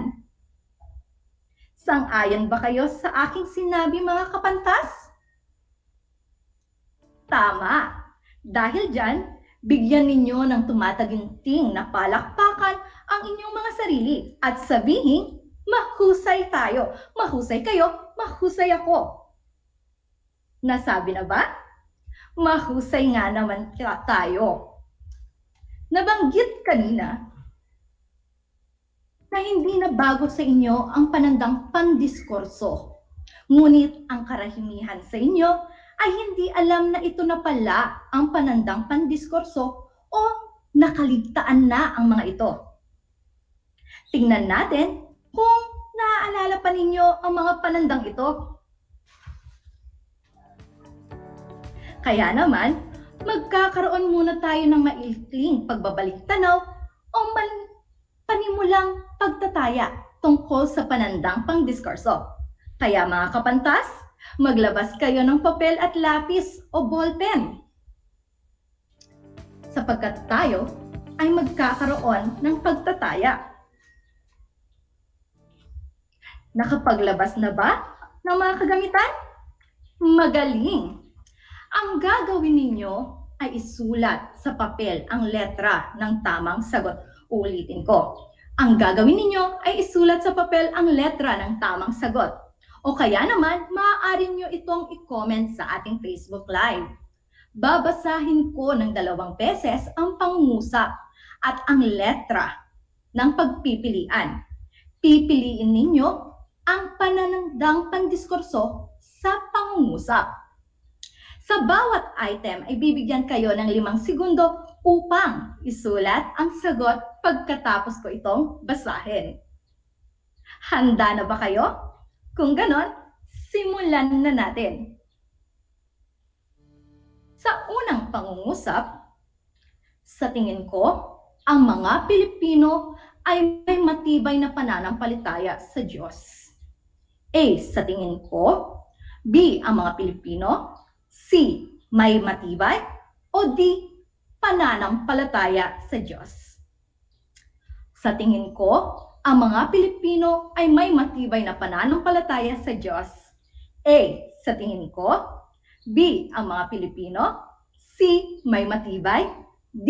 Pananampalataya sa Diyos. Sa pangalawang pangungusap, kung tutuusin, napakarami na nating pinagdaanan bilang mamamayang Pilipino. A. Kung tutuusin. B. Napakarami. C. Nating pinagdaanan. O D. Bilang mamamayang Pilipino. Pangalawa, kung tutuusin, napakarami na nating pinagdaanan bilang mamamayang Pilipino. A. Kung tutuusin. B. Napakarami. C. Nating pinagdaanan. O D. Bilang mamamayang Pilipino.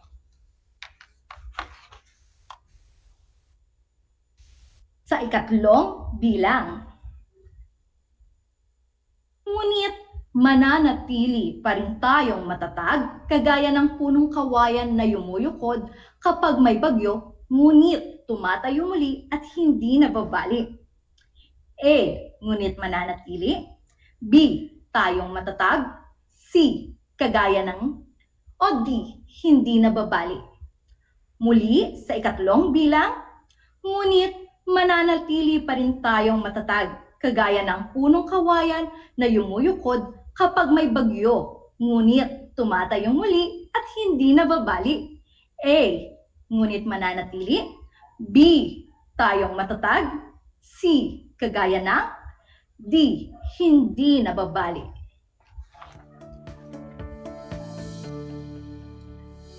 ika-4 na pangungusap.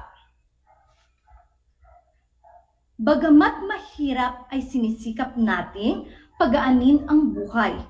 A. Bagaman. B. Mahirap. C. Sinisikap. O D. Pagaanin ang buhay. Muli, ang hahanapin natin ay panandang pangdiskurso. Ika-4 na bilang, bagamat mahirap ay sinisikap nating pagaanin ang buhay. A. Bagamat. B. Mahirap. C. Sinisikap. D. Pagaanin ang buhay.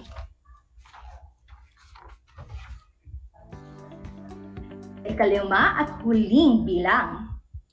Sa aking palagay, hinuhugot natin ang lakas na ito sa paniniwala nating hindi tayo bibigyan ng isang problemang hindi natin kakayanin. A. Sa aking palagay. B. Hinuhugot. C. Paniniwala. D. Hindi natin kakayanin. Ikalima, sa aking palagay, hinuhugot natin ang lakas na ito sa paniniwala nating hindi tayo bibigyan ng isang problemang hindi natin kakayanin. A. Sa aking palagay. B. Hinuhugot. C. Paniniwala. D. Hindi natin kakayanin.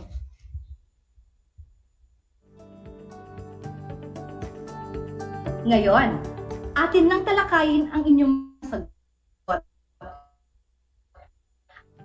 At alam kong kayong lagot na sa mga pangungusap na aking ibinigay. Handa na ba kayo? Mula sa unang bilang. Sa unang bilang, ang tamang sagot ay letrang A. Ang ginamit na panandang pandiskurso ay sa tingin ko. Ito ay halimbawa ng panandang naghuhudyat ng pananaw ng may akda. Ulitin ko ha. Ang tamang sagot ay letrang A. Sa ikalawa naman, ang tamang sagot ay letrang A pa rin. Ang panandang ginamit, kung tutuusin. Ito naman ay paghuhudyat ng pagbabagong lokal. Sa ikatlong bilang, ang tamang sagot ay letrang C. Kagaya ng. Ito naman ay kasama sa panandang pangdiskursong paghuhudyat na pagtitiyak. Nakuha ninyo ba ang tamang sagot? Mahusay! Dumako naman tayo sa ika-4 na bilang. Sa ika-4 na bilang, ang tamang sagot ay letra A. Bagaman. Ito ay panandang naghuhudyat ng pananaw ng may akda. At ang pinakahuli, dito natin malalaman kung kayo ba ay nakakuha ng 5 tamang sagot. Ang tamang sagot ay letrang A muli. Ang panandang pangdiskurso ay sa aking palagay. Ito naman ay panandang naghuhudyat ng pananaw ng may akda. Sino kaya sa atin ang nakakuha ng 5 tamang sagot? Mahusay! Alam kong nakuha nyo ang 5 tamang sagot. Ngayon, tayo naman ay tutungo na sa ating aralin. Kung gayon, ay alam kong nagkaroon kayo muli ng idea kung ano nga ba ang mga panandang pangdiskurso. Kaya naman, palakpakan ninyo ang inyong mga sarili. Nabanggit kanina ang ilan sa mga panandang pangdiskurso sa ibinigay na pangungusap sa paniniwalang pagtataya. Ngayon, atin itong isa-isahin at pag-aralan sa pamamagitan ng pakikinig ninyo sa akin ng ang panandang pandiskurso at pagkatapos ay sasagutan ninyo ang hinanda kong pagsasanay. Handa na ba kayo? Kung ganon, simulan na natin!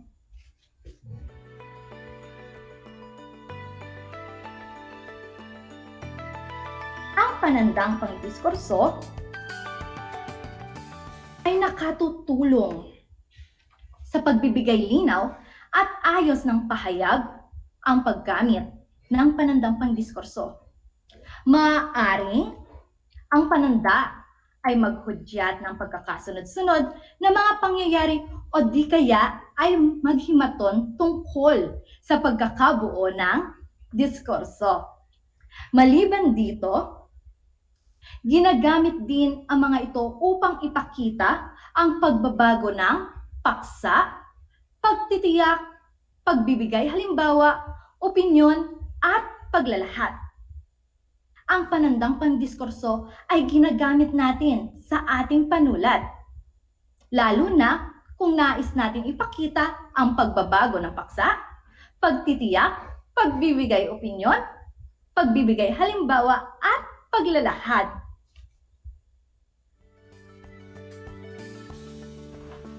Ang mga sumusunod ay halimbawa at uri ng panandang pangdiskurso. Kaya naman, atin itong isa-isahin. Una, ang panandang naghuhudyat ng pagkasunod-sunod ng mga pangyayari sa bandang huli. Mga halimbawa nito, ng sumunod na araw, pagkatapos sa dakong huli. Dito ipinapakita ang pag-aayos o pagkakasunod-sunod ng mga pangyayari. Sa ikalawa naman niyang uri, panandang naghuhudyat ng pagkabuo ng diskurso. Dito, sa pagkakabuo ng diskurso, meron siyang 6 na uri din. Ang sumusunod ay uri ng panandang naghuhudyat ng pagkakabuo ng diskurso. Sa unang uri ng pagkakabuo ng diskurso, meron tayong tinatawag na pagbabagong lokal. Ilan sa mga halimbawang salita na maaari natin gamitin ay kung tutuusin, sa ibang salita, sa ganang akin, kung iisipin. Ayan ay ilan lamang sa ginagamit natin sa pagbabagong lokal. Maliban dyan, meron din tayong tinatawag na pagtitiyak. Sa pagtitiyak, ang mga ginagamit natin na salita o hudyat na salita ay kagaya ng, tulad ng. Sa ikatlong uri ng pagbibigay o pagbubuo ng diskurso, meron din tayong tinatawag na paghahalimbawa o pagbibigay natin ng halimbawa. Ano ba yung mga halimbawang salita na ginagamit natin na pananda? Una, sa pamamagitan ng. Ikalawa, isang magandang halimbawa ay, ayan ang sinasabi natin na panandang pangdiskursong paghahalimbawa. Ika-4, paglalahat. Pag sinabi natin paglalahat, dito na tayo magbubuod o kaya naman paglalahat ng isang diskurso. Ano ba ang ginagamit natin ng mga halimbawa? Sa madaling sabi, bilang paglalahat, bilang pagtatapos. Yan po, dyan po natin ginagamit ang paglalahat. So, tignan naman natin ang ikalimang uri ng pagkakabuo ng diskurso. Sa ikalima, pagbibigay focus. Mula sa salitang focus, kung ano lamang ang binibigyan diin sa iyong talata. Ito ang panandang diskursong ginagamit dito. Pansinin na, tungkol sa bigyang pansin ang. Diyan po sa pagbibigay, focus. At ang huli, pagkakasunod-sunod na mga pangyayari. Mga halimbawa na ginagamit natin ay ang sumunod, una, ang katapusan. Ibig sabihin sa ikalawang uri ng panandang pandiskurso, ipinapakita o isinasaad dito ang kung paano o ano ang mga panandang ginagamit natin sa pagkakabuo ng isang sulatin o isang diskurso.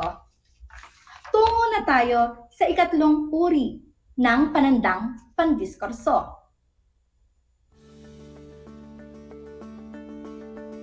Sa ikatlong uri ng panandang pandiskurso, ito ay tinatawag na panandang naghuhudyat ng pananaw ng may akda.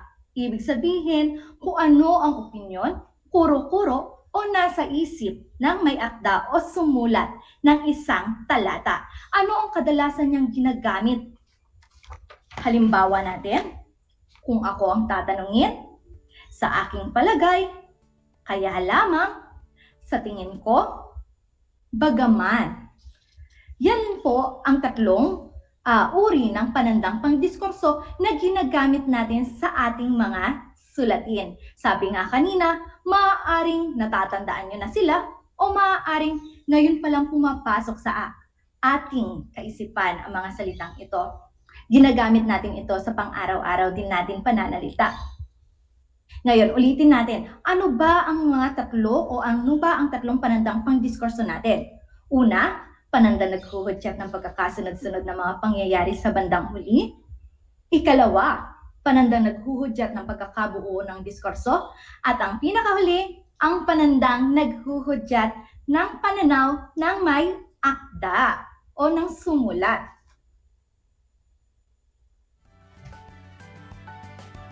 Nauunawaan ba ang tinalakay na ang pangdiskurso at mga halimbawa nito?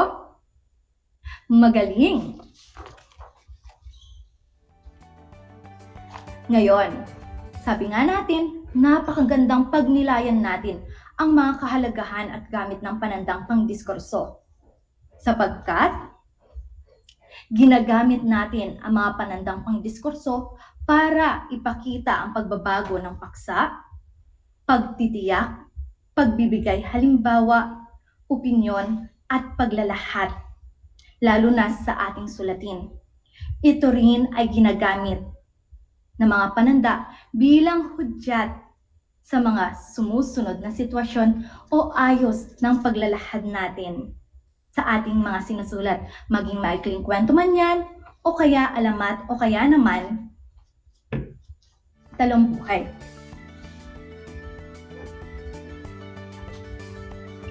At nais itatak sa atin ng talakayan na ito na mahalaga ang mga panandang pangdiskurso upang mas ipakita pa ng maayos ang pagkakalahad ng mga pangungusap sa bawat akda o sa bubuing talata. At upang matiyak na kayo nga ay nakinig sa ating talakayan, tayo ay magkakaroon ng maikling pagtataya. Isulat o i-comment sa ating comment box ang letra ng inyong magiging kasagutan. Sa pagsusulit na ito, pipiliin nyo lamang ang letra ng tamang sagot.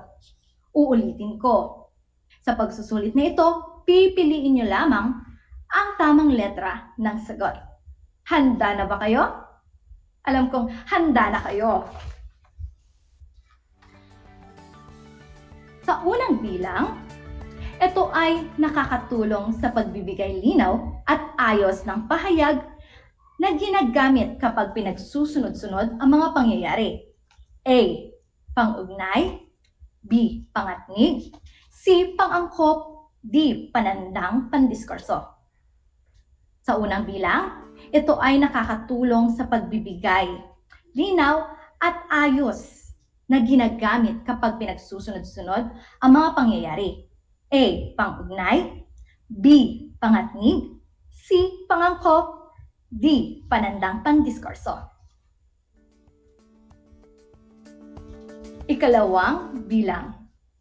Sa tingin ko, ang mga Pilipino ay may matibay na pananampalataya sa Diyos. Alin sa pangungusap ang nagtataglay ng panandang pandiskurso? A. Sa tingin ko. B. Matibay na. C. Ay may. O D. Sa Diyos. Muli, sa tingin ko, ang mga Pilipino ay may matibay na pananampalataya sa Diyos. Alin sa pangungusap ang nagtataglay ng panandang pandiskurso? A. Sa tingin ko. B. Matibay na. C. Ay may. D. Sa Diyos. Ikatlo, alin sa mga pananda ang nagbibigay hudyat ng pananaw ng may akda? A. Ang sumusunod. B. Pansinin na. C. Kung ako ang tatanungin. D. Tungkol sa. Ikatlo, Alin sa mga pananda ang nagbibigay hudyat ng pananaw ng may akda? A. Ang sumusunod. B. Pansinin na. C. Tungkol kung ako ang tatanungin. O D. Tungkol sa. Ika-4 na bilang. Ginagamit ang panandang pandiskurso upang ipakita ang mga sumusunod. Alin ang hindi? A. Paksa. B. Pagtitiyak. C. Halimbawa. D. Pangyayari. Ika-4, ginagamit ang panandang pangdiskurso upang ipakita ang mga sumusunod. Alin ang hindi? A. Paksa. B. Pagtitiyak. C. Halimbawa. D. Pangyayari.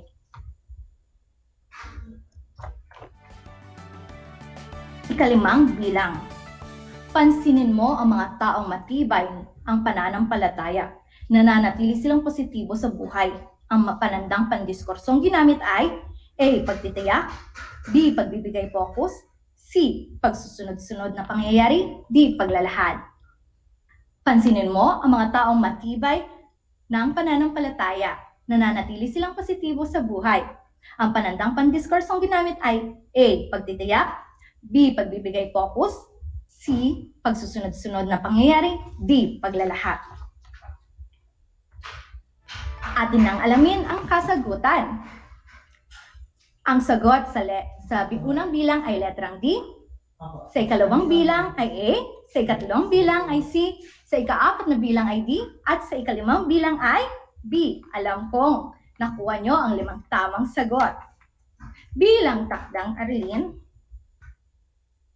umisip ng isang maikling kwentong nabasa at baguhin ang ilang pangyayari kasama na ang katangian ng mga tauhan na hindi masyadong nalalayo sa orihinal na kwento.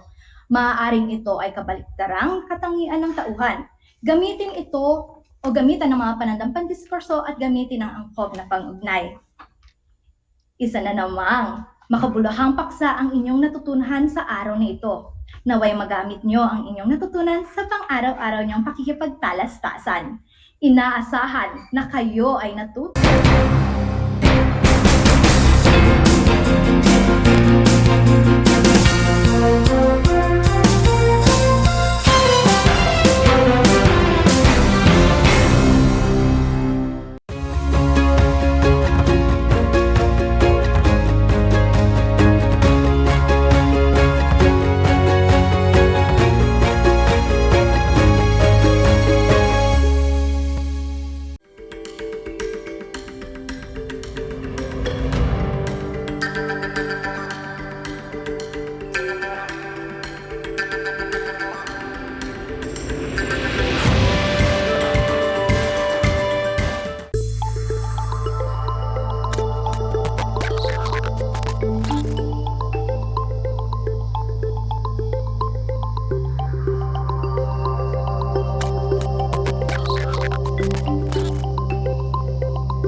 Mabuhay mga bata sa mga batang nasa ikalimang bahitan. Hello! Magandang araw din sa inyo, mahal naming magulang.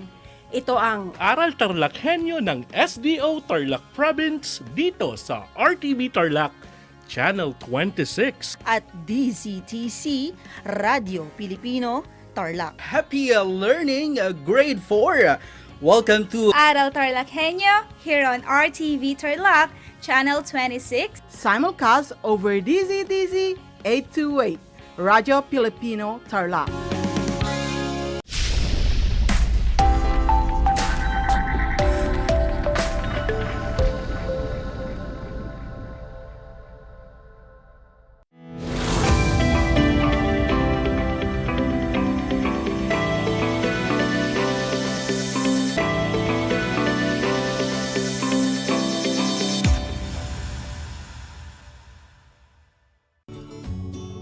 Welcome to Aral TarlakHenyo here on RTV Tarlac 26, simulcast over DZTC 828 AM, Radyo Pilipino Tarlac.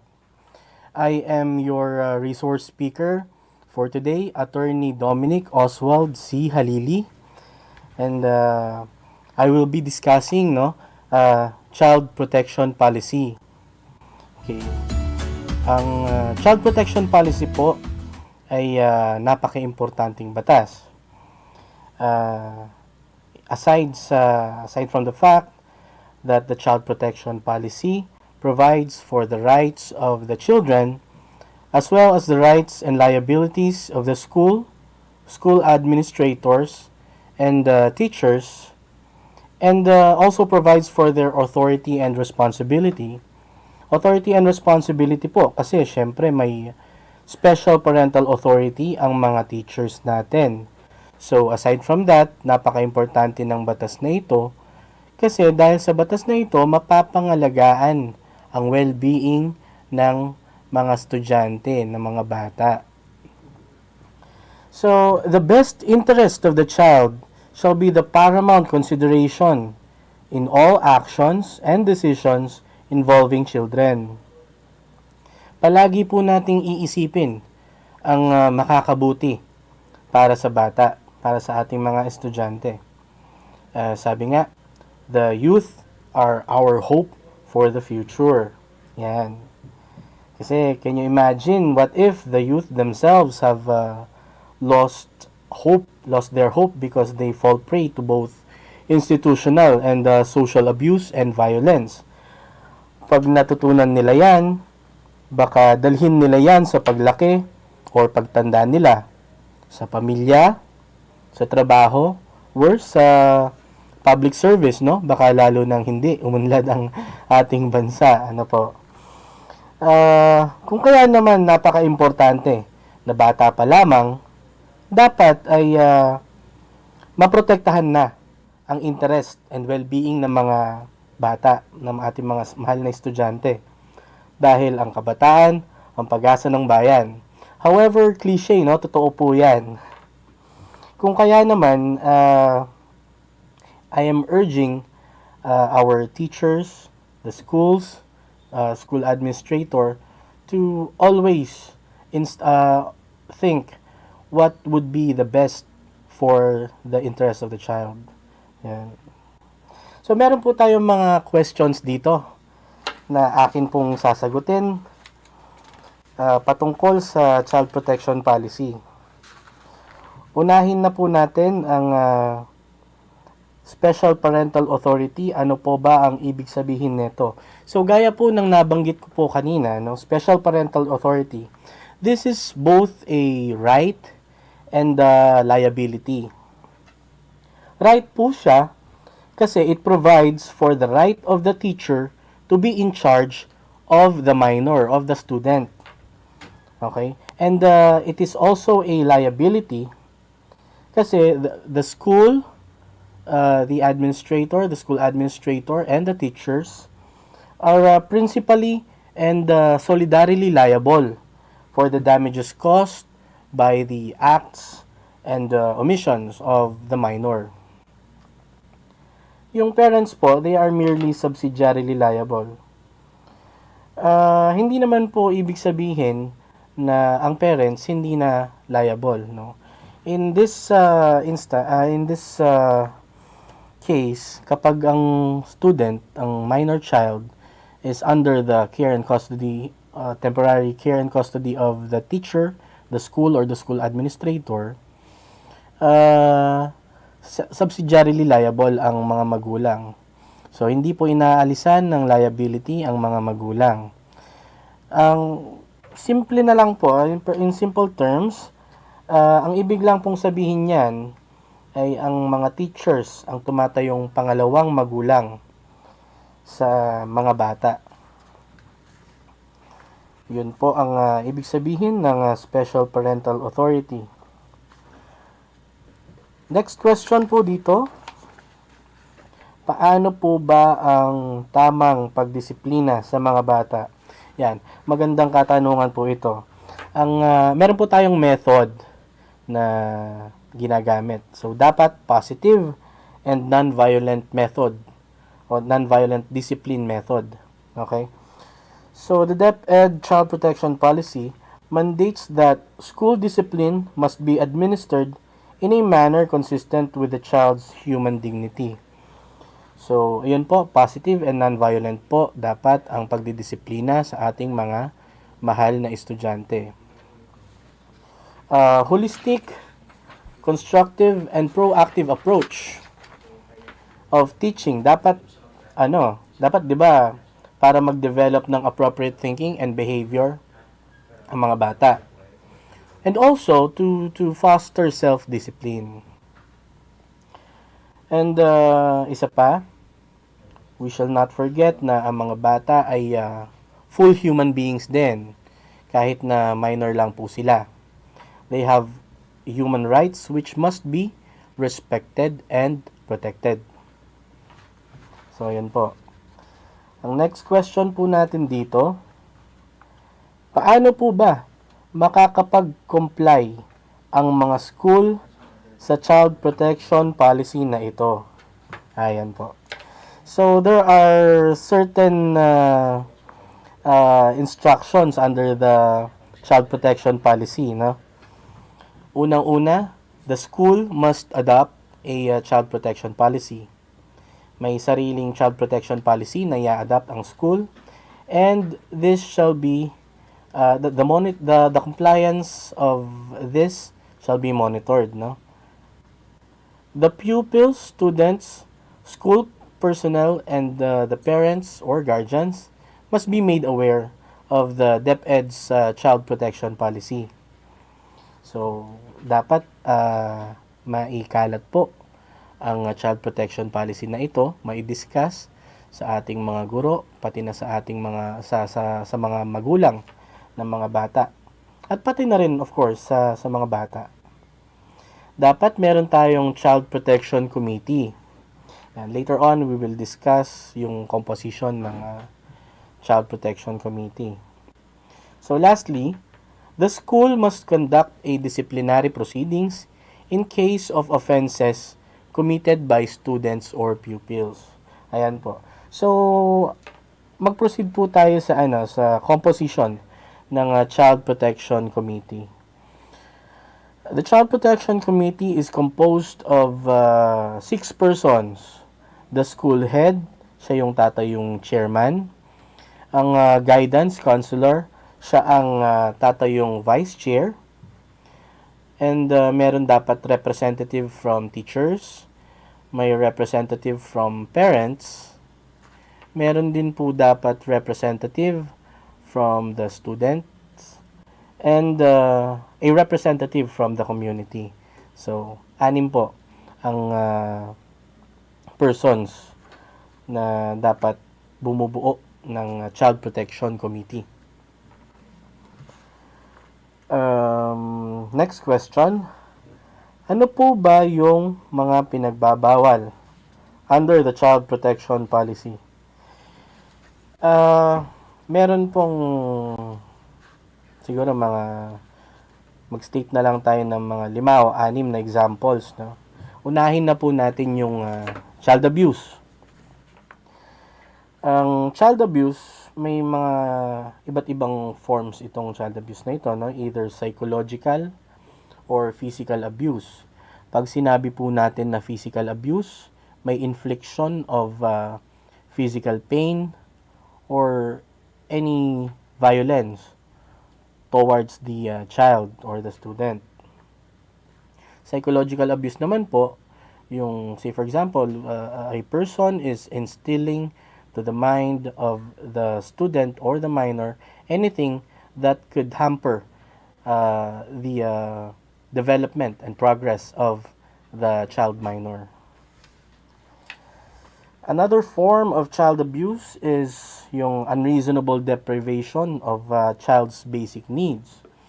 So kung winithhold mo po sa isang bata ang kanyang mga basic needs, ito po ay isang form na agad ng child abuse. Failure to immediately give medical treatment on an injured child. Ang pag-withhold din po ng medical treatment kung kaya naman pong ibigay at that point of time ay isang form of child abuse. So dapat kapag nangailangan ng medical help or treatment ang isang bata, kung kaya naman pong ibigay, dapat i-extend na po natin. Otherwise, we will be violating the child protection policy, and more specifically, a violation tantamount to child abuse. And in general po, no, any act which debases, degrades, or demeans the intrinsic worth and dignity of a child. Yan. So, kapag na-violate po natin yan, of course, mananagot po tayo under the child protection policy.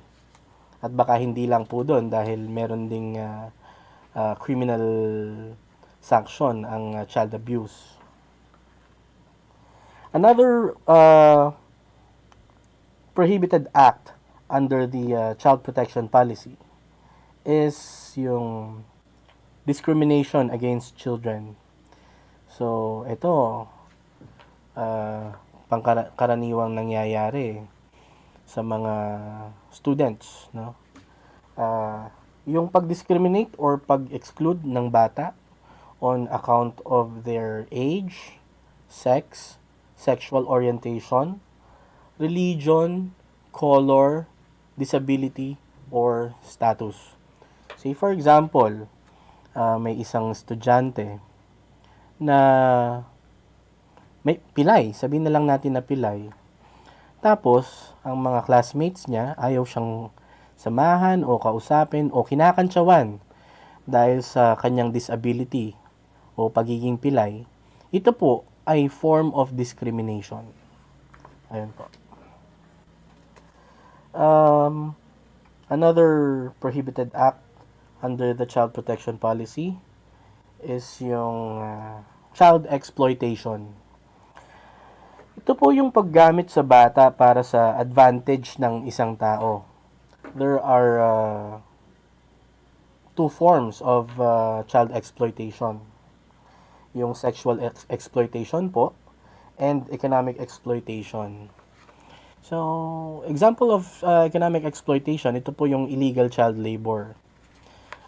Hindi naman po porket bata,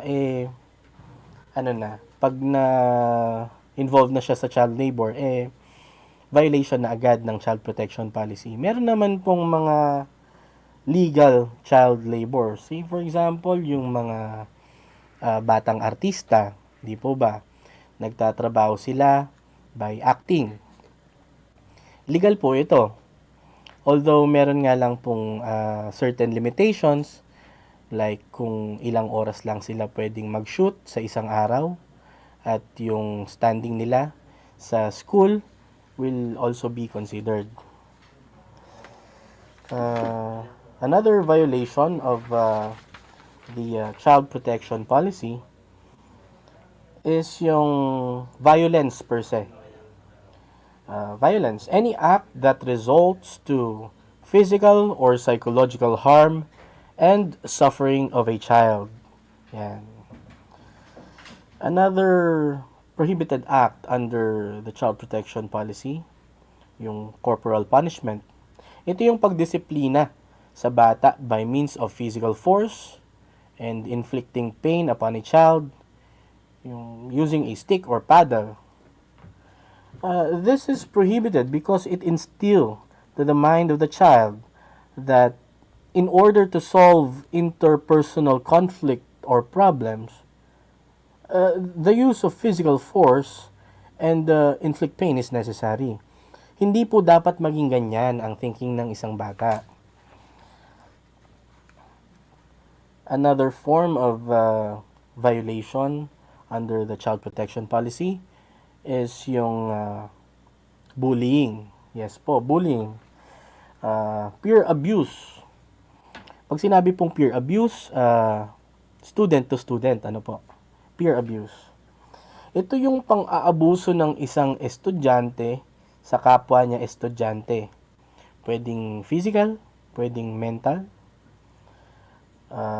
pwedeng harassment or humiliation, pananakot o pagpapahiya ng kapwa estudyante. Yan po ang forms of bullying. Yun po. So, proceed po tayo sa next question. Ano po ang mga punishment na pwedeng ipataw sa mga ganitong klase ng violation? Okay. So, bago po natin sagutin yan, nasabi ko po kanina na meron tayong Child Protection Committee. Ang trabaho po ng Child Protection Committee na ito is to investigate any cases of violation of child protection policy. Ano po? Once merong nagreklamo, may nagreklamo ng violation ng CPP or Child Protection Policy, ang Child Protection Committee po ang magpa-process sa case na yon. So, ang school head, bilang tumatayong chairman, siya po ang magkakandak ng proceedings. Ano po? And pwede po siyang magpataw ng karampatang kaparusahan. So, ito na po. Dito na po tayo magpo-proceed. Sasagutin ko na po ang tanong na ano po ang mga punishment na pwedeng ipataw. So, the school head may impose the penalty of reprimand pag first offense. Pag second offense naman po, pwedeng magpataw ng ang school head ng suspension not more than 1 week, ano? Second offense. And lastly, pag repetitive at wala talagang progress, hindi ma-resolve ang conflict, it leads to expulsion na rin. Yan. So, also, I would like to raise yung in case of bullying na ang dapat gawin pag may case of bullying. Kasi, bullying incident must be reported to the school head. Actually, meron pong separate law itong bullying or anti-bullying act. Yan. Yun po. In case there is an incident of bullying, it must be reported to the school head. Ang school head naman will inform the parents of the victim as well as the parents nung nang-bully. And they will refer the case to the Child Protection Committee for counseling and intervention. Ayun po, yung in-explain ko po kanina. So, yun po ang Child Protection Policy, and I would also like to state na ang DEPED meron po tayong zero tolerance policy for any act of abuse, violence, discrimination, and bullying against child. We do not tolerate these actuations. No? So, tatandaan po natin na ang mga acts of abuse, violence, discrimination, or bullying na ito ay hindi ito tolerate ng Department of Education. So, ayun po ang nilalaman ng batas na child protection. Okay po. At to just a quick recap, and certain points lang po na important. we should always consider the best interest of the child, because the child's well-being and his or her best interest shall be the paramount consideration in all actions and decisions involving children. Lagi po nating iisipin kung ano po ba ang makakabuti sa ating mga estudyante na minors at bata. At lagi din po natin tatandaan na tayong mga guro, mga teachers, the school, and school administrator, meron po tayong special parental authority. Tayo po ang tumatayong pangalawang magulang sa mga bata. So, kailangan alam po nating i-exercise itong right na ito dahil meron tong equal liability. Ano po?